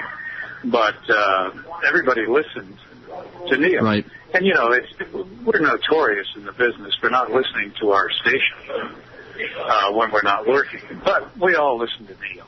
Right. Yes, we did. Everybody in the industry, all the newspaper people, the TV people, they all listen to Neil. For better or worse, I had to apologize to Kelly Craig. I friended her on Facebook, and she goes, "Aren't you that same George that used to call me fat with Neil?" And I had to explain this no, I didn't. Neil did. I was just there also. I always got the blame for the things that Neil did, as if I endorsed everything that he did. It wouldn't have mattered if I endorsed it or if I didn't. Neil was going to say what he was going to say. I could be there or not. If I didn't like it and walked out, then somebody else would have sat there that would have agreed or disagreed. I wasn't going to change Neil by quitting and walking out. What purpose would that have served? Well, only one thing changed Neil. Yeah, Neil. And that was time. Oh, well, that's true too. Yeah, that was time. It's funny, I know, because Neil would talk about Al Goldstein's health and Hank's and yours. He would talk about other people's weights and you and all the wine that you're drinking. He's the guy that should have listened to his own advice more than anyone, I guess. Well, maybe we should have talked about him once in a while. I don't know. Well, yeah. Well, he talked about himself. He would talk about it. Everybody heard the struggle back and forth. Sure. It was an on-air struggle with himself as he would go on and say, "Oh, I ate so much last night. I made myself sick. I'm never going to do that again." And he would start the show that way. But by noon, let's get some food in here. And I was like, "You just spent the past 2 hours complaining about how sick you made yourself with ice cream yesterday." But he wasn't that heavy. No, he wasn't that heavy, but he was diabetic. He was heavy for a while there. Yeah. You know, you don't just come all the way back from that. He was very heavy for a while. By the time he came to IOD, he had lost a lot of that weight, but still the effect remained. He'd gotten the adult diabetes by that time, and he didn't take care of it the way that he ought to have. You know, and you know, just other, he didn't exercise. Let this be a lesson to everyone, Henry. Well, you haven't seen me in a long time. No, I haven't, but I'm looking at your Facebook pictures. Heavy. Oh, well, good. Wine's supposed to be good for you. Well, it is. It's. I expect to live a long time. I'm 75 now. Wow. And feel better than I did when I was 45. Wow, that's great, because that's good to know, because I'm 46 and I'm feeling better than I did when I was 20. So when I get to 75, I'm going to be just lifting cars over my head. Is the way I figure it. Well, drink wine. Drink wine? Okay. You mean I should switch from gin to wine? Yeah. Switch from gin to wine, because wine is good for you. No problem. And it also tastes good. And I on my website, which is, I'm going to put in a shameless plug yourself. Absolutely. Well, we're looking for a wine show, Henry, on the SoFloRadio.com. And for real, seriously, we've been talking about it. We can talk about that. Absolutely. Anyway, the website is talkingaboutwine.com. Okay. And my philosophy is on the front section of the website. And it says, I believe that wine is a part of everyday life, that a meal without wine is breakfast. And I'm searching for the perfect breakfast wine. Very good. I see you. You look great. You look like Wilford Brimley. Pardon me? I said you look like Wilford Brimley. Yeah. Say diabetes. Say this for us. I just tasted your snapper. I did that. I was the one that lifted all those, Henry. You can blame me. Yeah. Well, I enjoyed them as much as anybody else. Good. I loved them. And I mean, you know, the news guide is not supposed to be humorous. Right. At least in those days, wasn't supposed to be. But I never bought into that. No. And I lasted my share of time. I did 41 years. When did you leave IOD finally? When Ranieri did. Okay. In 93. Okay. And we went over to oh, that's Waxy. right. You guys were all part of that same outfit. You and Roger and Mikey. Yeah. And that lasted until 99. And I was wondering what we'd do for work afterwards. And Gardner's Markets, at that time a chain of 5 gourmet markets with full wine shops, called me and said, "You ever think about going into the wine business?" And so I did, and I've been in it ever since. I'm going to answer the phone. Yeah, I'm going to answer the phone, Scotty Mac. Hey, Henry Barrow, your old friend Scotty Mac, with just 2 minutes to go. Oh, yeah. Yeah, Scotty's going to call just to say, hey, sorry I couldn't be there. Hey, George, how are you? Good afternoon to you. Henry Barrow is on the line with us, Scotty Mac, your old friend Henry Barrow. Tremendous! Oh, yeah, Henry Barrow. I liked him. He's the one. He was one of the good guys. I'm still alive, Scotty. Hey, you're right there. How are you, Henry? He's sitting on my lap. I'm doing well. As long as George moves my arms up and down and my head back and forth, I'm fine. It's kind of like masturbating with a party doll. It's just crazy. There you go. So, yeah, bro, I'm sorry I couldn't make it in, but I will be there on Monday. Okay. We'll take it. We'll move things around for you. Are you in town, Scotty? Yes. I'm back in South Florida now. Okay, so you'll be at the Memorial Friday, right? Yeah, yes. Tell me the exact time that is. It's on the website, Holmes. And we're running out of time. Okay. It's right there, SoFloRadio.com, front and center, right there, right when you go there. Okay, bud. All the details. I'll talk to you Monday. All right, take it easy. See ya. Scotty Mac. And Henry? What time Friday? It's 3 o'clock Friday, Wilton Manors. All the info is right there on SoFloRadio.com, NeilRogers.com. All the information is there, including the after party, 3 till 4:30. Brian's putting together a video montage for Neil. It's going to be like a reunion for a lot of us, Henry, so I hope I see you. I hope to be there. Okay. Henry Barrow, ladies and gentlemen. The one and the only. Thank you, George. You bet. Thank you. Wow. Talk about sliding everyone in right there at the end. Yeah, Scotty Mac needs a lot more attention than just that little thing over here. As I told Monica, he's a multimedia experience. Thank you, Brian. Thank you, Monica. Thank you, everyone who's on the show today. This is the South Florida Radio See y'all at the Network. service.